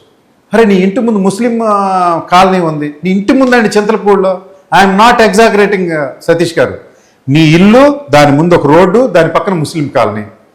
దానిలో ముస్లిం కాలనీలో సందుల్లో మహిళలు స్నానం చేస్తే మీరు బయటకు వస్తే డ్రైన్లు లేక, ఏది మురుగు కాలువండి, not internal drainage or something, గుంటలు తీసి దాంట్లో నీళ్లు నిలబెడితే బిందెలతో ఎత్తుకుని వాళ్ళ భర్తలు తీసుకెళ్ళి వేరే చోట పోసేస్తారు. నీ గ్రామం అయ్యా, 50 సంవత్సరాల నుంచి రాజకీయం చేస్తున్నాను. మీ నాయన పంచాయతీ సర్పంచ్ నుంచి ఆ గ్రామంలోకి వచ్చినోడు చింతలపూడిలో. నువ్వు ఎదురుగా ఉండే వాళ్ళతో కనికరం లేదు నీకు, వాళ్ళు ఓట్లు వేయలేదంటే ఇది చేయడంట. నీ అభివృద్ధి కార్యక్రమాలు కడిగొదిలి పెడతాను, ఇంక అవ్వలేదు. ఇది ఉద్యమాలు మీరు అన్నట్టు మొక్కజొన్నలు కాదు సతీష్ గారు, రాబోయే రోజులు అనేక ఉద్యమాలు లెగుస్తాయి. వాటెపటి గుంటూరు ఛానల్ పోయిన సంవత్సరం నీకు 30,000 ఎకరాలు మునిగిపోయింది. ఈ సంవత్సరం గుప్పిడి మట్టేసావా? లేదు. అట్లాంటి 396 కోట్ల రూపాయలంట అడ్మినిస్ట్రేటివ్ శాంక్షన్ తెచ్చాడంట. ఈ రాష్ట్రంలో అడ్మినిస్ట్రేటివ్ శాంక్షన్ తెచ్చిన 5 లక్షల కోట్లు ఉంటాయి. ఎన్ని టెండర్లుగా మారితే ఎన్ని ఎగ్జిక్యూట్ అవుతున్నాయి? అసలు పోలవరం ప్రాజెక్ట్ పరిస్థితి ఏంటి? Polavaram project administrative sanction tender అయిపోయింది, 2-3 ప్రభుత్వాలు మాని ఇంతవరకు కంప్లీట్ కాల. అదంతా కాకమ్మ కబుర్లు. కనీసం నువ్వు తోపుకుపోతున్నావు వేజండ్ల సుద్దపల్లిలో గ్రావెల్ క్వారీలు, అక్కడి నుంచి ఒక 1000 లారీలు తీసుకొచ్చి ఈ కట్ట మీద పోస్తే కనీసం ఈ గండ్లన్న పూడి ఈ సంవత్సరం వర్షాకాలం అన్నా కనీసం పొలాలు మునక్కోకుండా కాయకల్ప చికిత్స చేయమని నేను అడుగుతుంటే టెండర్ చూపెట్టి మాకు చేస్తారు. దాని మీద కూడా ఒక ఉద్యమం చేయబోతుంది. అక్కడ దాకా ఎందుకు? మీరు ఇక్కడ నుంచి స్ట్రైట్గా చేబ్రోలు దాటింది కొమ్మమూరు బ్రిడ్జ్, బ్రిటిష్ కాలంలో కట్టినట్టు కొమ్మూరు బ్రిడ్జి. జగన్మోహన్ రెడ్డి గారు 43 కోట్ల రూపాయలు తన ప్రభుత్వంలో టెండర్ పిలిచి ఇస్తే గుంటలు తవ్వి కొంత వర్క్ జరిగితే ఈ 2 ఏళ్ళు ఏం జరగలేదు. ఆ కాంట్రాక్ట్ నువ్వు 5 కోట్ల రూపాయలు అడిగావు. 5 కోట్లు అడిగావు నేనంటే నాకో నోటీస్ ఇస్తాడు, సాక్షి వాళ్ళు ప్రసారం చేస్తే మీకో నోటీస్ ఇస్తాడు. ఈయన బ్రతుకంతా ఒక అడ్వకేట్ని పెట్టుకోవడం, నోటీసులు ఇవ్వడం. దీనికి భయపడే ప్రశ్న లేదు. ప్రజా జీవితంలోకి వెళ్ళిన తర్వాత కేసులు అవుతాయి, లాఠీ దెబ్బలు తగులుతాయి, ప్రాణాలు కూడా పోతాయని వెనక్కి వచ్చే ప్రశ్నే లేదు. ఆ కొమ్మూరు బ్రిడ్జ్ మీద ఉద్యమం చేయబోతుంది. ఇలాంటి అనేక నేను చెప్పుకుంటూ పోతే అనేక ఉన్నాయి. ఇది నిరంతర ప్రక్రియ. ఈరోజు మొక్కజొన్నలే కాదు, నువ్వు చేస్తున్న అన్నిటినీ, ఎందుకంటే because you are not a first timer. 6 పర్యాయాలు నువ్వు శాసనసభ్యుడిగా గెలిచావంటే నీకు మంచి చెడులు ఉన్నాయి. నాకు మంచి ఎక్కడ కనపడాలి, అన్ని చెడులే కనపడుతున్నాయి. వాటి మీద పోరాటం చేయడం ద్వారా రాబోయే రోజుల్లో ఆ సమస్యలు ఈ అంబటి మురళీకృష్ణ పరిష్కరిస్తాడు, ప్రజలు జాగ్రత్తగా చూసుకోవడం నమ్మకం దొరకడం కోసం ఈ పోరాటాలు చేశాను. జగన్మోహన్ రెడ్డి గారు ఆ రోజు పేదల పక్షాన పోరాటం చేయబట్టే కదండి అన్ని సంక్షేమ కార్యక్రమాలు పెట్టింది. వారి జీవితానికి అది ఒక బాటగా తయారైంది ఆ పాదయాత్రలో చూసిన కష్టాలు.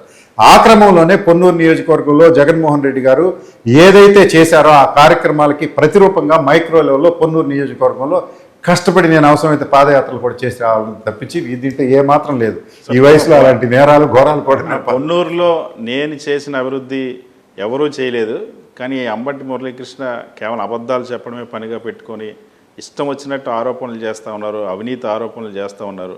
నోరు అదుపులో పెట్టుకోకపోతే మాత్రం నేను చూస్తూ ఊరుకోనని వార్నింగ్ ఇస్తున్నాడు. అదే నేను రాజకీయాల్లో మీరు ఇప్పుడు పోలీసులతో నెట్టించుకున్నాము, తోపించుకున్నాము, అరెస్ట్ చేసుకున్నాము, రేపు పోలీసులు కొట్టచ్చు, లేకుంటే కేసులు పెట్టచ్చు, ఆయన కోపం వస్తే బుల్లెట్ దించి చంపేయచ్చు. దేనికైనా రాజకీయాల్లోకి వచ్చి వెనక్కి వెళ్ళే ప్రశ్నే లేదు. ఒక్కొక్కటి వ్యక్తిత్వం ఒక్కో రకంగా ఉంటుందండి. ఒక్కొక్కడు కెమెరా కోసం పనిచేసేవాడు ఉండొచ్చు రాజకీయాల్లో, ధూళిపాల నరేంద్ర లాంటి వాళ్ళు. ఒక్కొక్కడు ప్రజా సమస్యలు ఎలుగెత్తి చాటొచ్చు.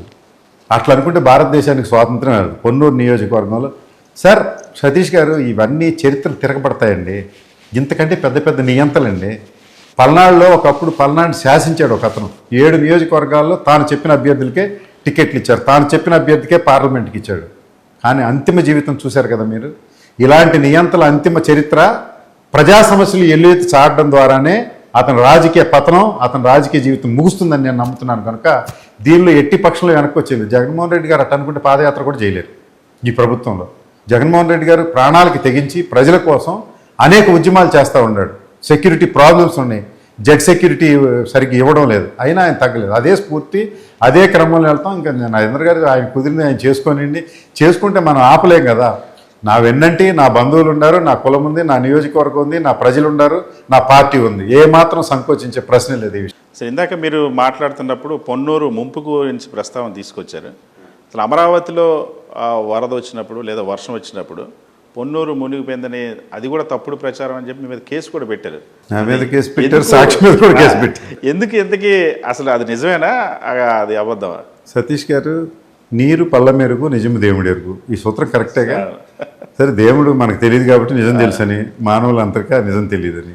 నీరు ఎక్కడ పోసినా ఫస్ట్ ఫ్లోర్లో పోతే కిందకి దిగుతుంది, సెకండ్ ఫ్లోర్లో తీస్తే కిందకి దిగుతుంది. ఇది వాస్తవం. కొండవీటి వాగు పుట్టుక ఎక్కడైనా ఉండని అంతిమంగా వెళ్ళి కృష్ణానదిలో కలుస్తుంది. మీరు గూగుల్ మ్యాప్స్లో కూడా చూడొచ్చు. కృష్ణానదిలో నుంచే గుంటూరు ఛానల్ పొన్నూరు వచ్చేది. అది మంగళగిరి గుంటూరు పట్టణానికి వాటర్ సప్లై చేయటం, అర్బన్ ఏరియాకి. పొన్నూరు, మంగళగిరి, కాజా, ఇటువంటి చెరుకూరు, కాకమాన మండలాల వరకు కూడా ఇరిగేట్ చేయడానికి తవ్వినటువంటి కెనాల్ పురాతనమైనది. ఎక్కడైతే కొండవీటి వాగెళ్ళి కృష్ణానదిలో కలవాలో దానిలో నుంచే ఇది పుడుతుంది. రెండు ఒకటే, ఆ రెండింటి మధ్య కట్టేమీ లేదు. దాని ఎండింగ్ పాయింట్, దీని స్టార్టింగ్ పాయింట్. అంటే కృష్ణానదిలో వర్షాకాలంలో వాటర్ రిసీడ్ కాదు, ఎక్సెస్ వస్తుంటుంది. అందుకని కొండవీటి వాగు ఎగతంతుంది. ఎగతన్నప్పుడు ఏమవుద్దంటే గుంటూరు ఛానల్లో నువ్వు నీళ్లు కట్టేసినప్పటికీ కూడా, కృష్ణానదిలో రావాల్సిన నీరు కట్టేసినప్పటికీ కూడా కొండవీటి వాగు ఎగదనడం వల్ల ఇది గుంటూరు ఛానల్ అవుట్ఫ్లో కింద వస్తుంది. వచ్చి అది ఒట్టి చెరుకూరు వరకు వెళ్ళి పొలాలన్నీ ముంచేస్తుంది.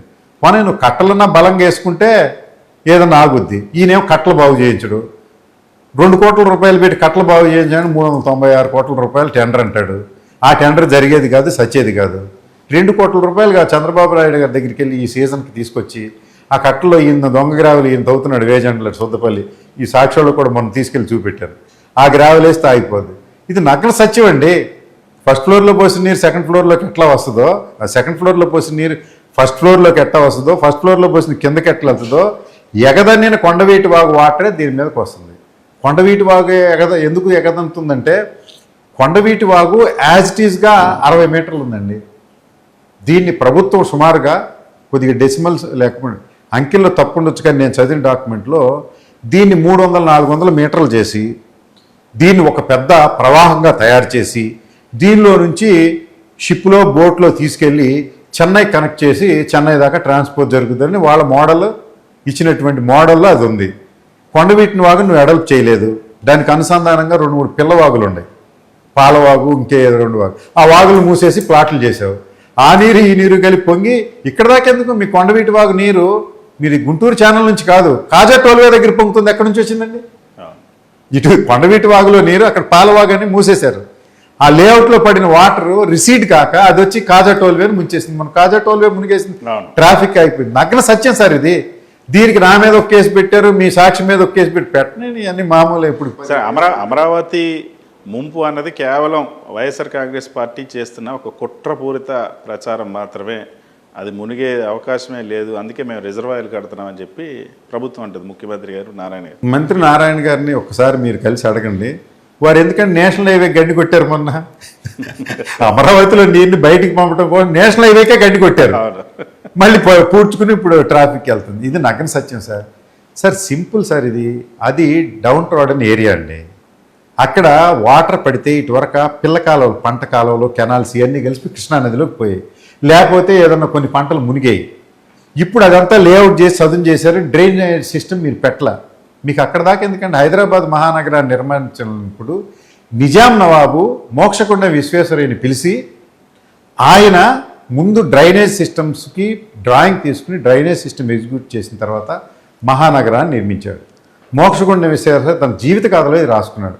ఆ రోజు నిజాం నవాబు నాకు ₹1,00,000 ఫీజు ఇచ్చాడు. ఆ ₹1,00,000తోనే మైసూర్ స్టీల్స్, మైసూర్ శాండిల్ సబ్బు ఫ్యాక్టరీలు వారి డబ్బుతోనే పెట్టాను అనేది కూడా రాసుకున్నారు. అసలు నీకు డ్రైనేజ్ సిస్టమ్ లేదు. ఇరిగేటెడ్ పొలాలు లేఅవుట్ చేసావు, బిల్డింగ్లు కడతాం. మనకేమవుతాయి?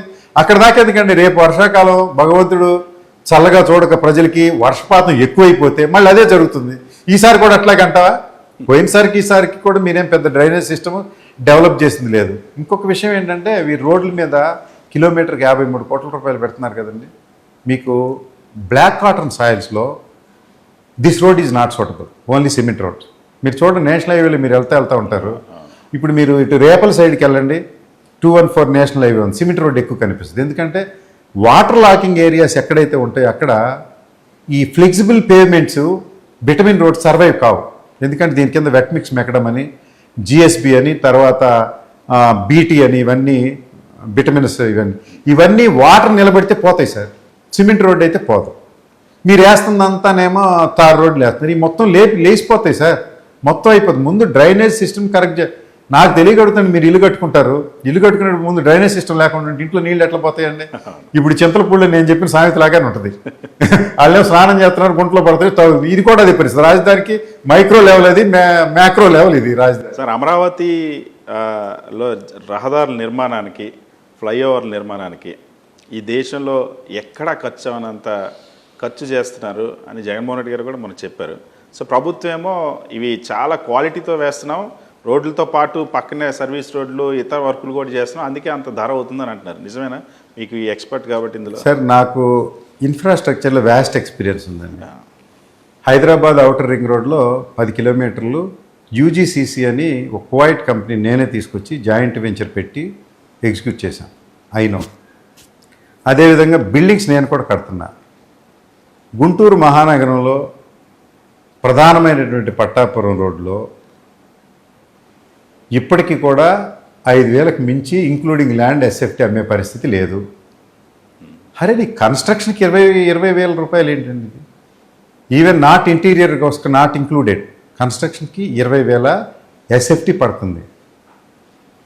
ఏది ఇన్స్టిట్యూషనల్ బిల్డింగ్స్ అసలు వాస్తవంగా చెప్పాలంటే రెసిడెన్షియల్ బిల్డింగ్స్లో వాల్స్ ఇంకా రకరకాల ఫిట్టింగ్స్ ఇవన్నీ ఉంటాయి. ఇన్స్టిట్యూషనల్ బిల్డింగ్స్లో తక్కువ ఉంటాయి. బేర్ స్లాబ్ ఇవన్నీ 20,000 అంటే ఇది దోపిడీ కాక మరొకట నేను అడుగుతా ఉన్నా.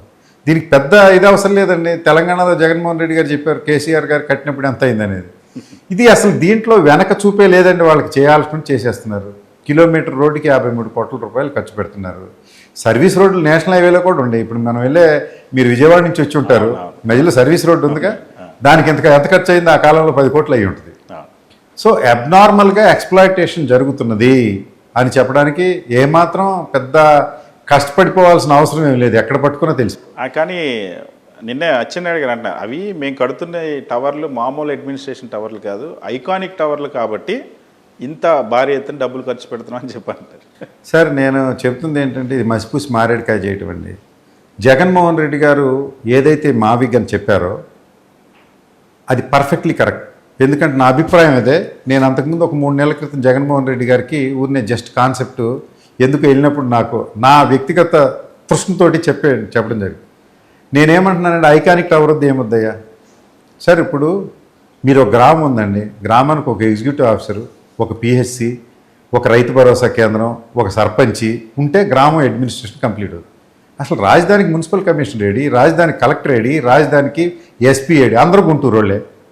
నేను చెప్పింది కూడా ఏంటంటే ఆ రోజున జగన్మోహన్ రెడ్డి గారికి, సార్ గుంటూరులో మున్సిపల్ కమిషనర్ ఉన్నాడు, ఇతన్ని ఎలివేట్ చేసి greater Guntur greater Amaravati municipal corporation అని అండి, కలెక్టర్ని, ఎస్పీని, డిఎంఎండ్హెచ్ఓని, ఈ జెడ్పీని అన్నీ లేపుకెళ్ళి కాకాని పక్కన కట్టండి సార్ కొత్త బిల్డింగ్స్. ఇది ఎప్పుడో బ్రిటిష్ వాళ్ళు పెట్టింది. ఇక్కడ 300 ఎకరాలు ఖాళీ అవుతుందండి. దీనివల్ల వచ్చే ఆదాయంతోనే అక్కడ 3 బిల్డింగ్లు కట్టొచ్చు, ఒకటే అసెంబ్లీ కట్టొచ్చు, ఒకటేమో సెక్రటేరియట్ కట్టొచ్చు, ఇంకొకటేమో హైకోర్టు కట్టొచ్చు సార్ అని చెప్పారు. అంటే ఆయన ఆ రోజుకి వారికి మరి కొద్దిగా అప్పుడే అనుకుంటా ఉన్నారేమో. వాస్తవం అడ్మినిస్ట్రేషన్ అంతా వచ్చేసేది గుంటూరుకి. మహానగరంలో ఈ ఎస్పీలు కలెక్టర్లు పురాతనంగా బ్రిటిష్, ఇది ప్రకాశం జిల్లాకి గుంటూరుకి హెడ్ క్వార్టర్ అండి ఒకప్పుడు. దీనిలో నుంచి మళ్ళీ జీల్ చేశారు, పల్నాడు జిల్లా జీల్ చేశారు, బాపట్ల జిల్లా జీల్ చేశారు, ప్రకాశం ముందే పోయింది. వీళ్ళని తీసుకెళ్ళి కాకానవతలు పెట్టండి గ్రేటర్ గుంటూరు మున్సిపల్ కార్పొరేషన్ అని. ప్రిన్సిపల్ సెక్రటరీ క్యాడర్ రోడ్, ఇప్పుడు హైదరాబాద్ మున్సిపల్ కార్పొరేషన్కి ప్రిన్సిపల్ సెక్రటరీ కమిషనర్గా ఉంటాడు, ఇక్కడ జాయింట్ కలెక్టర్. ఎంత గ్రేట్ తేడా ఉంది. ఆయనకే అప్పచెప్పండి, ఈ డెవలప్మెంట్ని చేస్తారు. ఆ మావిగన్ అనేది 100కి 100 పర్ఫెక్ట్. ఆ రోజు నేనే అన్నాను, ఇప్పుడు హైదరాబాద్లో మెట్రో గవర్నమెంట్ వేయలేదు, ఇంకా రేవంత్ రెడ్డి గారు ఈ మధ్య వాళ్ళని బెదిరిస్తున్నాడు, ఎల్ఎన్టీ వాళ్ళు తీసేసుకుంటానని. ఎల్ఎన్టీ వాళ్ళు బీఓటీ కింద సొంత పెట్టుబడి పెట్టుకుని వాళ్ళు చేశారు. ఇది వైబుల్ అయితే, నువ్వు అనుకునే మెట్రో వైబుల్ అయితే, గుంటూరు మహానగరాన్ని, విజయవాడ మహానగరాన్ని, గన్నవరాన్ని కలుపుకుంటూ రోడ్డు పక్కన నువ్వు అలైన్మెంట్ ఇస్తే వాళ్ళే ఎల్ఎన్టీ వాళ్ళే తెచ్చి వాళ్ళకి వైబిలిటీ అండి. కారణం ఏంటంటే ఒక 4-5 మెట్రోలు ఉన్నాయి అనుకోండి, 5వ మెట్రో కూడా కట్టుకుంటే వైబిలిటీ పెరుగుతుంది కనుక అలాంటి వాళ్ళు వచ్చి చేసుకుంటారు. కాలానుగుణంగా మచిలీపట్నం వెళ్తుంది. ఒకే ఫేజ్లో అవ్వాల్సిన అవసరం లేదు. ఇప్పుడు మొన్న మనకి హైదరాబాద్ నగరంలో కూడా మెట్రో ఎక్కడి వరకు వేసారండి, ఇంకా శంషాబాద్ పోలే, అవుటర్ రింగ్ రోడ్ అంటే పోలే, అది ఫేజులుగా మచిలీపట్నం కూడా వెళ్తుంది. That is the perfect plan అండి, వైబుల్ ప్లాన్. అర్థం కాల. అది కాకుండా మీరు చేసేవన్నీ ఆ నీళ్ళలో తీసుకెళ్ళి ఐకానిక్ భవనాలు కడతాం. మొన్న ఎవరు అడిగారు నన్ను ఇట్లాగే, మరి 50,000 ఎకరాలు సేకరించారు కదండి, అదంతా ఏం చేస్తారంటే అది వృధా అని అనొద్దండి. ప్రభుత్వం ఒకసారి తీసుకుంది, రైతులకు కూడా న్యాయం జరగాలి. అక్కడ మీరు చెబుతున్న డెవలప్మెంట్స్ ఉన్నాయి కదా, పెద్ద పెద్ద మైక్రోసాఫ్ట్లు వీళ్ళంతా వచ్చేస్తుంది. యూనివర్సిటీ, మంచి యూనివర్సిటీ అయితే 100 ఎకరాలు కేటాయించండి, మైక్రోసాఫ్ట్కి ఒక 50 ఎకరాలు కేటాయించండి, వాళ్ళకి ఫ్యూచర్ డెవలప్మెంట్కి వాడుకోండి. వాళ్ళు కింద మీద పడతారు. ప్రభుత్వం మాత్రం ఖర్చు తగ్గించుకుని ఈ హైవే పక్కన కడితే ప్రైవేట్ బిల్డర్స్ మాలాంటి వాళ్ళు పోతారు, లేఅవుట్లు చేసుకుంటారు, రైతులతో నెగోషియేట్ చేసుకుంటారు, డెవలప్మెంట్స్ వస్తాయి. ఎండ్ ఆఫ్ ద డే పాండవులు కూడా 5 ఊళ్ళు ఎందుకు కావాలనుకున్నారంటే గూళ్ళు నిర్మించడానికి కాదు సతీష్ గారు, అక్కడ వచ్చే రెవెన్యూ జనరేట్ అయిన దాంతో వాళ్ళ రాచరికాన్ని పోషించుకోవడానికి ఆదాయ వనరుల కోసమే ఆ రోజున పంచపాండవులు 5 గ్రామాలు ఇమ్మని అడిగారు. ఈ రోజు కూడా మీరు చేయాల్సింది ఏంటంటే విజయవాడ, గుంటూరు, గన్నవరం, మచిలీపట్నం మధ్య ఉన్నటువంటి కారిడార్ డెవలప్ చేయడం ద్వారా private participation, private buildings, private housing activities. అక్కడ దాకా ఎందుకండి? అసలు మీకు ఇంకో గుంటూరు నుంచి విజయవాడ మీరు వెళ్ళేటప్పుడు ఎన్ని ప్రాజెక్టులు ఆగిపోయి ఉన్నాయండి, హై రైజ్ ప్రాజెక్ట్స్ అన్నీ రివైవ్ అవుతాయి. దీనికి ప్రత్యేకమైనటువంటి ఫండ్ కూడా ఉంది సెంట్రల్ గవర్నమెంట్ దగ్గర, స్వామి ఫండ్ అని ఉంది, అంటే స్పెషల్ విండో ఉంది ఇలా ఆగిపోయినట్టు. వాటిని అన్నింటినీ ప్రభుత్వమే తీసుకొచ్చి ప్రైవేట్ బిల్డర్ని లబ్ధి చేకూర్చడం ద్వారా ప్రజానీకానికి ఏదైతే డబ్బు ఆగిపోయిందో, మిడిల్ క్లాస్ వాడు ఇరుక్కుపోయాడో వాళ్ళందరూ బయటకు వచ్చేస్తారు. మహానగరం తయారవుతుంది, residentials, readymade residential buildings ready అవుతాయి. మధ్య మధ్యలో అక్కడక్కడ ఒక ఇన్స్టిట్యూషనల్ బిల్డింగ్స్ మీరు హైకోర్టు అనో సెక్రటేరియట్ అనో వీటిని కట్టుకుంటూ వెళ్తే సరిపోద్ది. అదంతా వదిలిపెట్టి ఊరు బయట తీసుకెళ్ళి సంబరం చేస్తారంటారు. ఎవరు వెళ్తారు అక్కడికి? సార్ ఇప్పుడు యాక్చువల్గా ఆ లోపట అమరావతిని ప్లాన్ చేయడం వల్ల విజయవాడకి గుంటూరుకి నష్టం జరిగింది అంటారు. 100% అండి. ఇప్పుడు నేను అనేది ఏంటంటే, ఎవరైనా కూడా ఊరికి ఆనుకుని ఎక్స్టెన్షన్గా లేఅవుట్ చేసుకుని ఇల్లు కట్టుకోవటానికి ప్రిఫర్ చేస్తారు, కానీ ఊరు బయటికి ఎక్కడికి వెళ్ళిపోయి 20 కిలోమీటర్ల అవతల ఎవరు రారు. రియల్ ఎస్టేట్ ఎట్లా పెరుగుతుందండి? It's a chain link. అట్లాగే విజయవాడ గుంటూరు కలిసిపోతూ అటు అమరావతి పక్కకి స్ప్రెడ్ అవ్వాలి. అమరావతిలో మీరు ఇత్తనం వేస్తే అది మొలిసి గుంటూరు రాదు, ఇటు నుంచే స్ప్రెడ్ అవుతుంది. మీరు ఎత్తుకున్నటువంటి కాన్సెప్టే తప్పు, మీరు ఎత్తుకున్నటువంటి ఏరియా తప్పు, మీరు ఎత్తుకున్నటువంటి సాయిల్ తప్పు. బ్లాక్ కాటన్ సాయిల్లో ఫౌండేషన్ నిలబడదండి. దానికి పెద్ద పెద్ద మెషిన్స్ పెట్టి బోర్స్ వేసి ఫౌండేషన్ కాస్ట్ 25% అయిపోయే పరిస్థితి. అదే హైదరాబాద్ చూడండి, మీరు వెంటనే ఆ బ్లాస్టింగ్ చేసుకుంటాడు. అసలు మీకు ఏమంటారు దీన్ని, ఫౌండేషన్ కూడా ఒక్కోసారి కింద బెడ్ కూడా ఉండవు, అసలు రాక్ మీదే యాంకరింగ్ చేసేస్తారు. ఒక రాయి తగిలింది అనుకోండి కొండ, దాని మీద చిల్లేసి యాంకరింగ్ చేసి బిల్డింగ్ లేపేస్తారు. అంటే ఫౌండేషన్ కూడా ఉండదు, బికాజ్ ఆల్రెడీ రాకీ సాయిల్ ఉంది కనుక. సో మీరు బ్లాక్ కాటన్ సాయిల్లో నిర్మాణం చేయటం జరగని పని. అది పురిట్లోనే సంధి కొట్టినట్లుగా ఆ రాజధాని ఊరిని డబ్బు పెట్టినా కానీ ఏం ఉపయోగం? 2 లక్షల కోట్ల వరకు కూడా పెట్టుబడి పెడతామని చెప్తా ఉన్నారు. ఎంతమంది చెప్పినా సరే ముఖ్యమంత్రి చంద్రబాబు అయితే వెనక్కి తగ్గడం లేదు. ఇది ఒక డ్రీమ్ క్యాపిటల్ అవ్వబోతుంది, వరల్డ్ క్లాస్ క్యాపిటల్గా మేము చేయబోతున్నాం అని చెప్పేసి చెప్తా ఉన్నారు. ఎందుకు ప్రభుత్వం కాంప్రమైజ్ అవ్వట్లేదు? ఇన్ని మనకున్న ఫైనాన్షియల్ సిచ్యువేషన్లో అంత బడ్డెన్ అని తెలిసినా ఎందుకంటారు సార్? 2 లక్షలు వాళ్ళ ఫ్యూచర్ ప్లాన్ ఇవ్వగానండి. యాజ్ ఆన్ టుడే 1 lakh, 50,000 ఎకరాలు, 1,00,000, ఇంకొక 50,000 ఎకరాలు తీసుకుంటారంటే ఇంకో 1,00,000 పెడతారు. సరే, అదర్లు పెడతారు. ఈ 50,000 1,00,000 కోట్ల రూపాయలు పెట్టడం వల్ల ప్రయోజనం ఏంటి? కనీసం ఈ రోజు వరకు 4 లేన్ యాక్సిస్ రోడ్ కూడా రాజధాని నిర్మించలేకపోయే. ఒకటి మీరు ఏమనుకుంటున్నారో కానీ అది రాజధాని నిర్మాణానికి కాదు వారు పెట్టేది, ఓన్లీ క్రాస్ డ్రైనేజెస్ అండ్ రోడ్స్కే. అంటే లేఅవుట్ డెవలప్మెంట్ కోసమే 1,00,000 కోట్ల రూపాయలు. తర్వాత బిల్డింగ్లు కట్టడానికి మళ్ళీ అది ప్రత్యేక ప్రణాళిక. ఇన్స్టిట్యూషనల్ బిల్డింగ్ కట్టాలి, డ్రైనేజ్ సిస్టమ్స్ క్రియేట్ చేయాలి, సీవరేజ్ ట్రీట్మెంట్ ప్లాంట్స్ పెట్టాలి. వీటన్నిటికీ మళ్ళీ డబ్బు ఎక్కడ ఉంది? లేదు. అంటే మనం ఇల్లు కట్టుకోకముందు గ్రౌండ్ డెవలప్మెంట్ కోసం, ల్యాండ్ డెవలప్మెంట్ కోసం ఈ 1,00,000 కోట్ల రూపాయలు మీరు పెడుతున్నారు. మళ్ళీ బిల్డింగ్లు డబ్బు ఎక్కడ తెస్తారు? మీరు ఇంతవరకు కొత్త బిల్డింగ్లు ఏం బిగిన్ చేయాలా? ఆ ఉన్న బిల్డింగ్లు ఎప్పుడైతే 2014-19 మధ్య మీరు స్థాపించారో, ప్రారంభించారో, వాటిని ఫినిషింగ్ చేసుకున్నారు. కొత్త బిల్డింగ్లు మీరేం చేయలేదు. అందువల్ల ఆ రాజధాని నిర్మాణము సాధ్యపడితే, నేను అనేది మోడీ గారు పార్లమెంట్ మళ్ళీ అక్కడే ఎందుకు కడతారండి? ఊరు బయటికి పోయి ఒక 50,000 ఎకరాలు తీసుకుని మహానగరం నిర్మించవచ్చు కదా. ఢిల్లీ దాని చోట జరగట్లా. ప్రైవేట్ పార్టిసిపేషన్తో ఎక్స్పాండ్ అవుతూ గురుగాము, మానేసర్ అట్లా హర్యానా దాకా పోయేది. కానీ గవర్నమెంట్ ప్లాన్డ్గా డెవలప్ చేయాలంటే రిసోర్సెస్ ఆర్ నాట్ దేర్ అండి. బికాజ్ గవర్నమెంట్కి priority not only capital but also lot of issues are there. సంక్షేమ కార్యక్రమాలు ఉన్నాయి, వేరే గ్రామాల్లో మరి రోడ్లు వేయాల్సి ఉంది, గ్రామాల్లో ఇన్ఫ్రాస్ట్రక్చర్ డెవలప్ చేయాల్సి ఉంది, వాటర్, ఇవన్నీ. వీటి ఏమి లేకుండా రాజధానిలో పెడతానంటే ఉపయోగం ఏంటండి? పెట్టినందువల్ల ప్రయోజనం కూడా ఎండ్ ఆఫ్ ద డే ఇంటికూటికి బంతికూటికి చేరినటువంటి రాజధాని తప్ప మరొకటి కాదు. సార్, 2వ విడతకి మళ్ళీ ల్యాండ్ పూలింగ్ చేస్తా ఉంటున్నారు. ఆల్రెడీ 20,000 ఎకరాలకు నోటిఫికేషన్ ఇచ్చారు, ఇంకొక 50,000 ఎకరాలు చేస్తామని అంటున్నారు.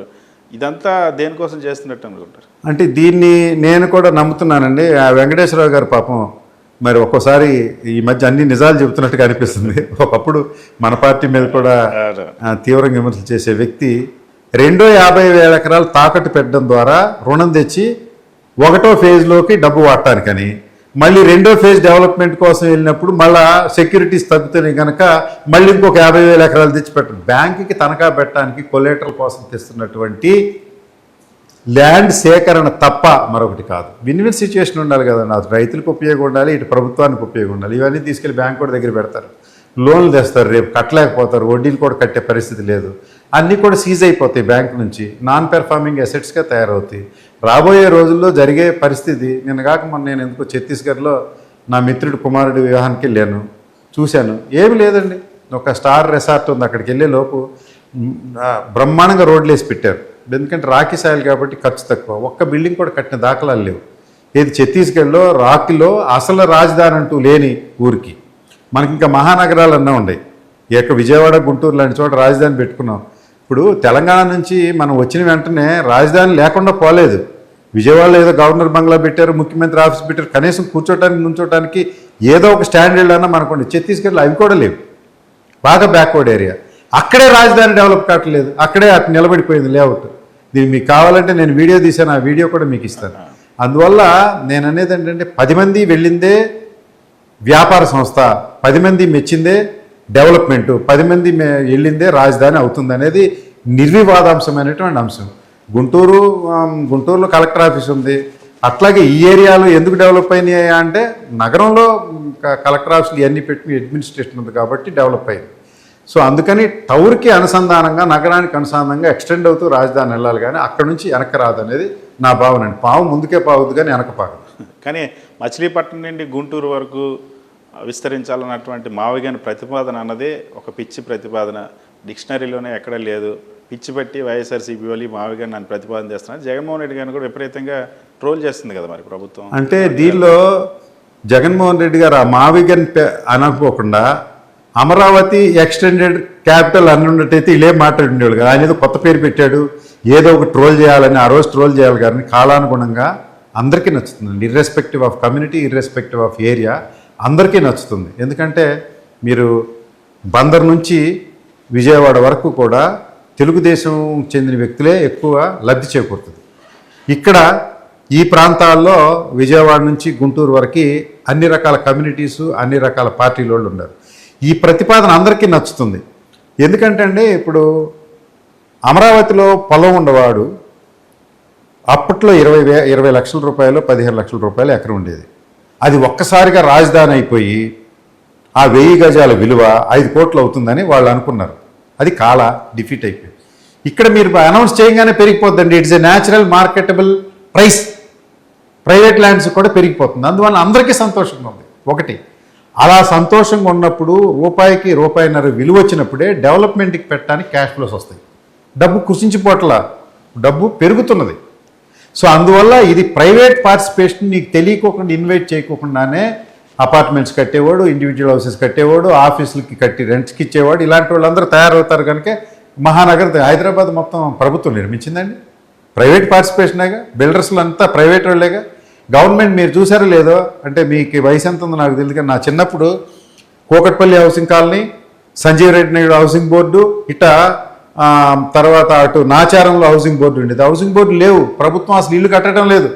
ప్రైవేట్ బిల్డర్లు పెనట్రేట్ అయిపోవటం వల్ల స్టాండర్డ్స్ పెరిగినాయి, వైబిలిటీ వచ్చింది. తర్వాత కాంపిటేటివ్ వల్ల ప్రైస్ తక్కువ వస్తుంది. ప్రభుత్వ కట్టడాలు ఎంతంత మాత్రమే ఉంటాయి. ఆ కూకట్పల్లి హౌసింగ్ బోర్డులో అన్ని పగలగొట్టి కొత్త బిల్డింగ్లు కట్టుకున్నట్టు. ప్రభుత్వం ఎప్పుడు కూడా డైరెక్ట్గా పార్టిసిపేట్ చేయడం అనేది కరెక్ట్ అయిన పద్ధతి కాదు. అందుకే నువ్వు ఎక్కువ ప్రైవేటైజేషన్ చేస్తున్నావు. మళ్ళీ ఇది ప్రభుత్వం నిర్మించడం ఏంటి? అది కూడా ప్రైవేటైజేషన్ ఇక్కడ ఇచ్చి ఏదైనా చేయించాల్సింది. నువ్వు ప్రధానమైనట్టు 3-4 బిల్డింగ్లు కట్టుకో, అడ్మినిస్ట్రేషన్ చేసుకో.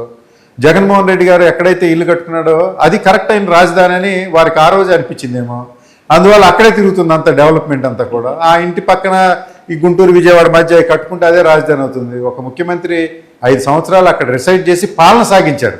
మీరు ఎక్కడ ఉన్నారు? విజయవాడ పట్టణంలో కూర్చుని 2014-19 మధ్య విజయవాడలో సీఎం ఆఫీస్ ఉంది, విజయవాడ గవర్నర్ బంగ్లా ఉంది ఈ రోజు వరకు. సో అక్కడ అడ్మినిస్ట్రేషన్ నడవలేదు. సెక్రటేరియట్కి అసలు మంత్రులు వెళ్తారండి? అందరూ క్యాంప్ ఆఫీసులు ఇంటికాడ నుంచే నడుపుతున్నారు. మరి ఆ రాజధాని కలెక్టర్ ఎవరు? ఈ గుంటూరులో ఉంటాడు. రాజధానికి ఎస్పీ గుంటూరులో ఉంటాడు. కాబట్టి డిఎం హెచ్ఓ కూడా రాజధాని ఏరియాలో ఎవరికన్నా మోషన్స్ అయినాయి అనుకోండి, డయేరీ వచ్చిందనుకో, ఇక్కడ నుంచి డిఎం అండ్ హెచ్ఓ పరిగెత్తాలి. సో ఇవన్నీ కరెక్ట్ అయిన ప్రతిపాదనలు, పద్ధతులు కాదు. అది డెవలప్మెంట్ అయ్యేది కాదు. జగన్మోహన్ రెడ్డి గారు చెప్పినటువంటి మావిగన్ పేరు పక్కన పెట్టండి, మీకు ఇష్టం లేదు కనుక. దాన్ని మీరు ఎక్స్టెండెడ్ అమరావతి అనుకుంటారో లేకపోతే XYZ అనుకుంటారో, పేరు తర్వాత పెడదాం. ఆ ప్రతిపాదనకి 100% ప్రజల్లో మద్దతు లభిస్తుంది. అది వైబుల్ ప్రతిపాదన. దాని పట్ల ప్రభుత్వం ప్రజలు సుమభావంలో ఉన్నారు కనుక మొన్న ఎన్నికల్లో మీరు 2019లో తాడికొండ కూడా ఓడిపోయినట్టు ఈసారి కూడా మీరు రాజధాని ఏరియాలో కూడా మీకు అపజయం రాబోతుంది, సిద్ధంగా ఉంది. సరే, ఈ మామిళ్ళపల్లిలో మొదలైన మొక్కజొన్న ఉద్యమాన్ని నెక్స్ట్ ఏ దశకు తీసుకెళ్ళబోతున్నారు, దీనికి ఒక కన్క్లూజన్ తీసుకురావడానికి ఏ ప్రయత్నం చేయబోతున్నారు? సార్ నేను ఇప్పుడు ప్రధాన ప్రశ్న ఏమో లో ప్రొఫైల్ అయిందండి. ఉప ప్రశ్నలు అంటే మామూలుపల్లిలో గోడౌన్ పగలగొట్టడం, సీజ్ చేయటం, మహిళల మీద కేసు పెట్టడం, వీటి మీద పోరాటం ఎక్కువ జరుగుతుంది. ఈ ప్రధాన ప్రశ్నకి నేను ఎత్తుకునే సమయానికి సీజన్ అయిపోవాలి. మొక్కజొన్నలు చెడన్న పోవాలి, 1600 1700 కన్నా అమ్ముకోవాలి. ప్రభుత్వానికి అప్రతిష్ట మిగులుతుంది. జగన్మోహన్ రెడ్డి గారు 2400 కొన్నారు, ఈ ప్రభుత్వం కొనలేదని నిరూపించడానికే పనికొస్తుంది. కానీ వీళ్ళు మద్దతు కేంద్రాలు తెరుస్తారని నాకు నమ్మకం కుదరట్లా. మరి అదృష్టం బాగుండి, ఏమన్నా రైతుల అదృష్టం బాగుండి రేపేళ్ళలో చంద్రబాబు నాయుడు గారు ఏమన్నా ప్రభుత్వానికి నష్టం జరుగుతుందని మద్దతు కేంద్రాలు తెరిస్తే ఉపయోగం జరుగుతుంది. సో ఈ మొక్కజొన్న సీజన్తో పాటు ఈ ఉద్యమం ఆటోమేటిక్గా సబ్స్టాన్షియేట్ అయిపోతుంది. నెగిటివ్గా సబ్స్టాన్షియేట్ అవుతుందా, పాజిటివ్గా సబ్స్టాన్షియేట్ అవుతుందంటే వైఎస్ఆర్ పార్టీ గొంతు విప్పినటువంటి సమస్య జెన్యూన్ అని మొక్కజొన్న రైతులందరూ గుర్తించారు. ప్రభుత్వం కొనగలిగితే నష్ట శాతం తగ్గుతుంది. ఇప్పటికైనా వారు కొనే ఉద్దేశం లేకపోతే మొత్తం కూడా మొక్కజొన్న రైతులంతా వైఎస్ఆర్ కాంగ్రెస్ పార్టీ ఉద్యమం కరెక్ట్ అని. ఇది అయిపోయిన తర్వాత నాకు ఇంకా చాలా సమస్యలు ఉన్నాయి, మీకు ఇందాక చెప్పాను. వాటి మీద నిరంతరం పోరాటం చేస్తాను. సార్ ఇప్పుడు మీరు 2 సంవత్సరాల నుండి ప్రతిపక్షంలో ఉన్నారు. మీరు చెప్పినట్టు ముంపు కేసు దగ్గర నుండి నిన్న ఎస్సీ ఎస్టీ కేసు రైతుల మీద పెట్టేంత వరకు పోలీసును ప్రయోగించడం సహజంగానే కనిపిస్తుంది ప్రతి చోట. ఇప్పటివరకు ఎన్ని కేసులు పెట్టారు? ఇవన్నీ తట్టుకొని నిలబడగలుగుతారా? అంటే ఇప్పటికీ గౌరవనీయ శాసనసభ్యులు నరేంద్ర గారి దయ వల్ల 15 కేసులు అయినాయి.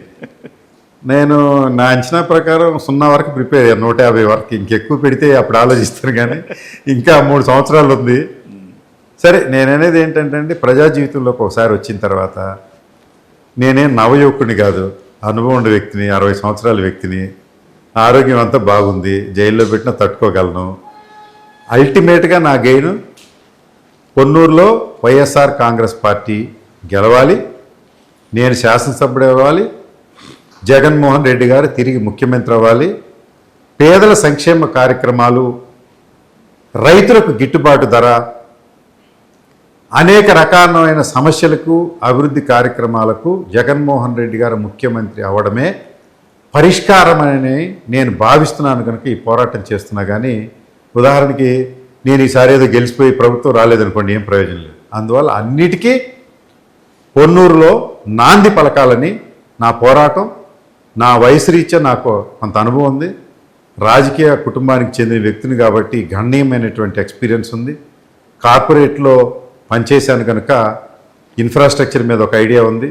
గ్రామ వాతావరణంలో పుట్టి పెరిగాం కనుక రైతుల పట్ల, సంక్షేమం పట్ల, పేద సాధల పట్ల ఒక అవగాహన ఉంది కనుక 101% ఈసారి ఎన్నికల్లో జగన్మోహన్ రెడ్డి గారి ప్రభుత్వంలో శాసనసభ్యుడిగా ప్రజల సమస్యలను రిజాల్వ్ చేయడంలో నాకు ప్రముఖ పాత్ర వహించాలని ఆశపడుతున్నాను కనుక ఈ పోరాటం చేస్తాను. కానీ మీరు నిలబడడానికి వీలు లేకుండా ఒకవైపు కేసులతో పాటు ఆర్థికంగా కూడా దెబ్బ కొట్టాలని ఒక ప్రయత్నం జరుగుతున్నట్టుంది. మీరు ఒక పెద్ద ప్రాజెక్టు ఇల్లీగల్గా కడతా ఉన్నారు, గ్రీన్ గ్రేస్ అనేటువంటి ప్రాజెక్ట్ అనేది అలిగేషన్స్ వచ్చి ఎమ్మెల్యేనే స్వయంగా చెప్పారు కదా సార్, ఏం జరిగింది అది?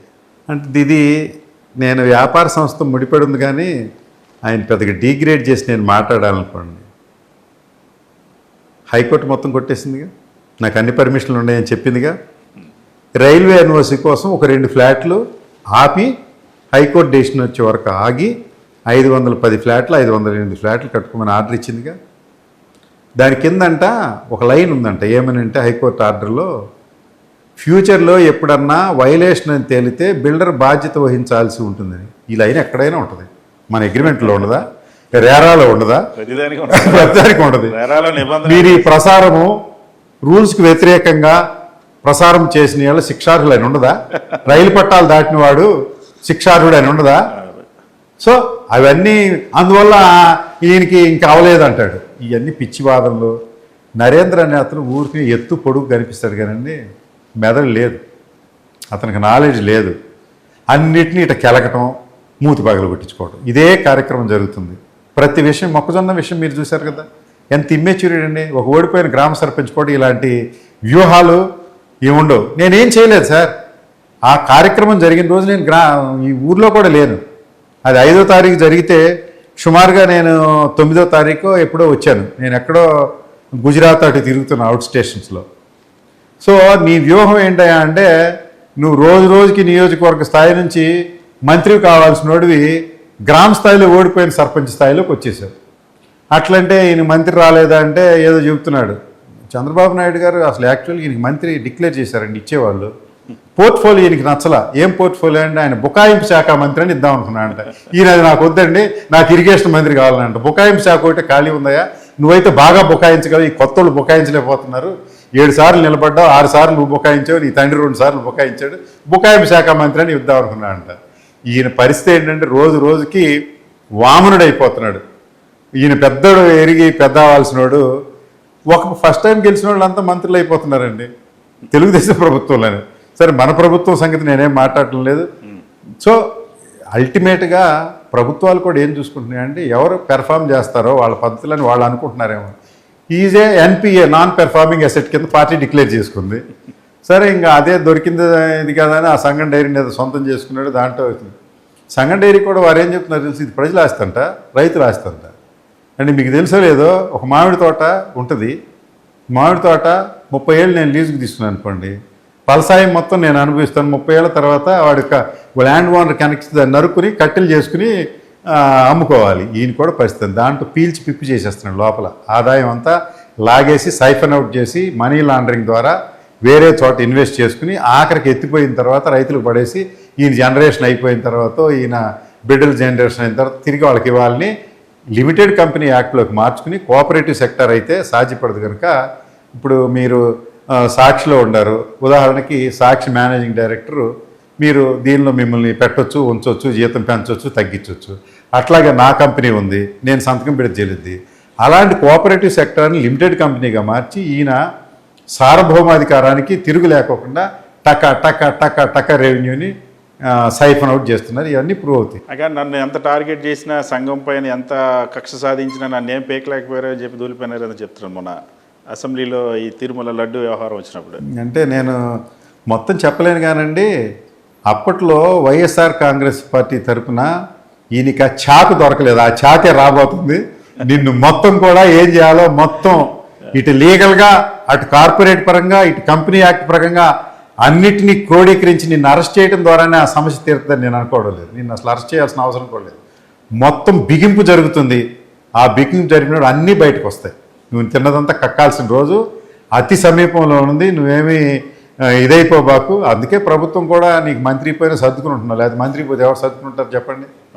6 సార్లు మంత్రి ఇవ్వకపోతే ఆ ప్రభుత్వంలో సర్దుకోలేడు.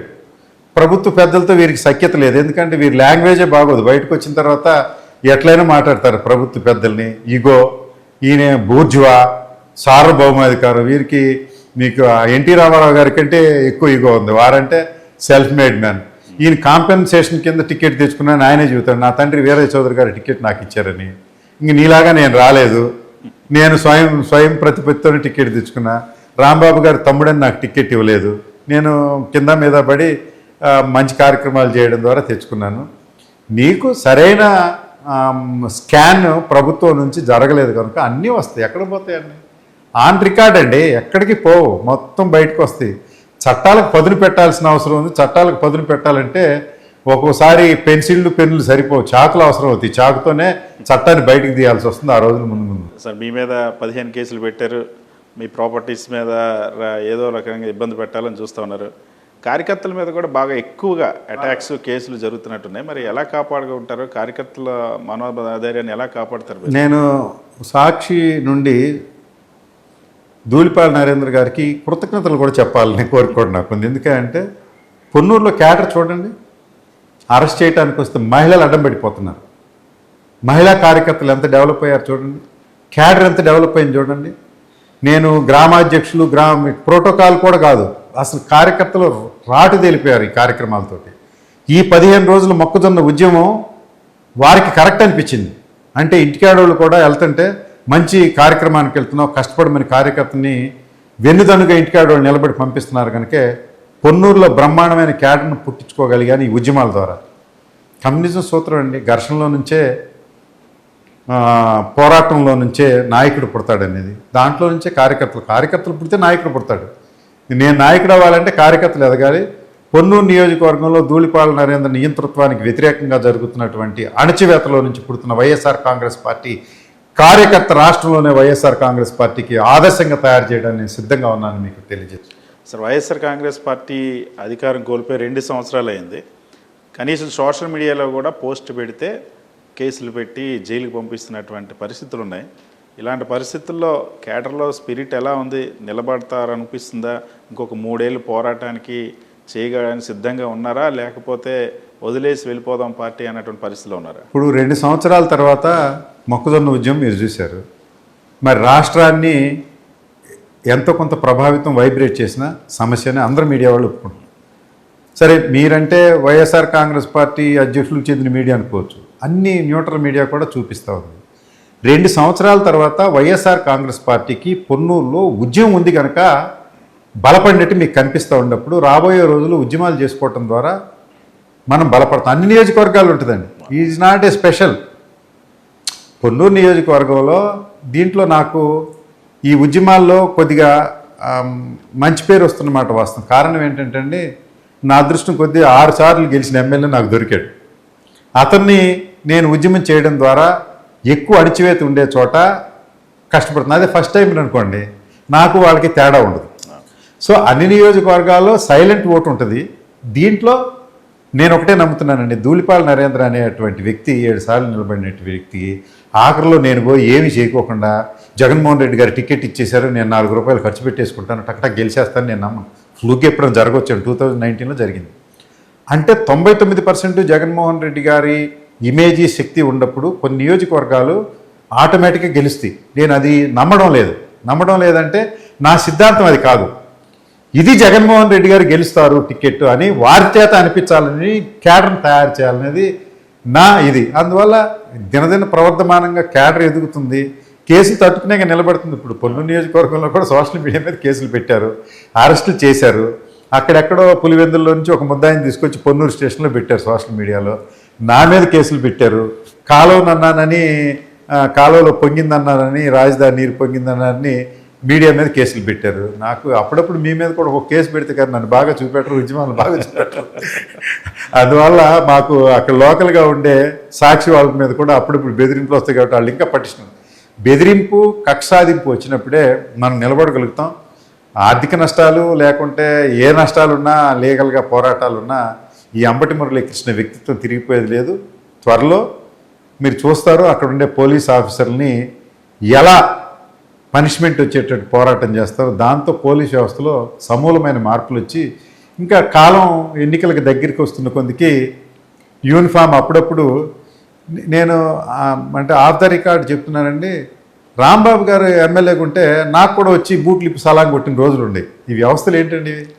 సో నేను ఆమె ఆర్డినరీ ఫెలో. ఈ రోజున పోలీసు వారు రోడ్డు మీద మాట్లాడే భాష తేడా ఉంటుంది, పోలీస్ స్టేషన్లో మాట్లాడే భాష తేడా ఉంటుంది మాతోటి. అంటే మనం వచ్చేస్తున్నాము, గవర్నమెంట్ ఈయన జాగ్రత్తగా ఉండాలని అనుకుంటున్నారు. అక్కడేమో పోస్టింగ్ పోద్దేమనే ఓవర్ యాక్షన్ చేస్తున్నారు. అన్నీ సరైపోతాయి. రాను ఏంటంటే ఇంకా రాగానే పోస్టింగ్లు చూసుకోకూడదురా, మూతి పగలు కొడతారు వీళ్ళు. గవర్నమెంట్ వస్తే యూనిఫామ్ తీసేస్తారు పర్మనెంట్గా. మీకు ఒకటే సతీష్ గారు నేను చెప్పాలనుకుంటుంది, ఏ యూనిఫామ్తో between circle inspector and me what is the difference? నువ్వు వ్యక్తివే, నేను వ్యక్తినే. ఈ రోజున నా దగ్గర పవర్ లేకపోవటం, మీ దగ్గర యూనిఫామ్ ఉండడం మీ బలం. మీ యూనిఫామ్ మొత్తాన్ని ఇప్పిస్తారు గవర్నమెంట్ అనగానే.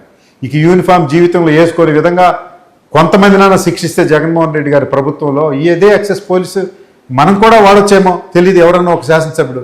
అలాంటివి కూడా ఈ ప్రభుత్వం, రాబోయే ప్రభుత్వంలో జరగడానికి వీలేదు. పూర్తిగా ధర్మంగా, న్యాయంగా ప్రజల్ని పాలన చేసేటట్టుగా ఉండాలి. ఎక్కడన్నా కల్ప్రిట్స్ ఉంటారు, తెలుగుదేశం వాళ్ళు ఎక్స్ ఉంటారు, అక్కడ పని చేయాల్సిందే. కానీ సామాన్య ప్రజానీకం బెదిరిపోతున్నారు. ఇవాళ మామూలుపల్లిలో ఏంటండి ఈ పోలీసు గత 15 రోజుల నుంచి ఆ గ్రామం ఎంత సస్యశ్యామలమైన పీస్గా ఉండే గ్రామం.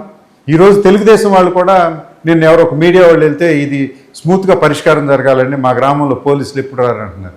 నువ్వు నీ అరాచకం ఏంటి? సామాన్యుడి మనోభావన ఏంటంటే, ఒక ఇల్లాల మనోభావన, ఆ సందులోకి యూనిఫామ్ వేసుకున్న పోలీసు వాడు వచ్చినా, వ్యాన్ వచ్చినా కూడా కంగారు పడతారు. ఎందుకంటే శాంతి భద్రతల విఘాతం జరగకూడదు. మేము పోటాడుకుంటే మామూలుపల్లి నుంచి కోర్టు కేసులు వెళ్ళవండి. అంత మంచి గ్రామంలో నువ్వు ఈరోజు తీసుకొచ్చి దొమ్మిలు చేయించి గోడౌన్లు పగలగొట్టి నువ్వు కేసులు పెట్టించావు, మహిళల మీద SC ST కేసు పెట్టావు. నీ పత్రానికి ఇదే నాంది. మామలపల్లి మహిళ మీద ఏనాడైతే నువ్వు ఎస్సీ ఎస్టీ కేసు పెట్టావో నువ్వు పతనం అయిపోయావు నరేంద్ర, రాసుకో చరిత్రలు. నువ్వు ఎందుకయ్యా అంటే ఫ్యాక్షన్ గ్రామాలు ఉంటాయి. ఉదాహరణకి సత్యనపల్లిలో కుంకలకుంట అనే గ్రామం ఉంది.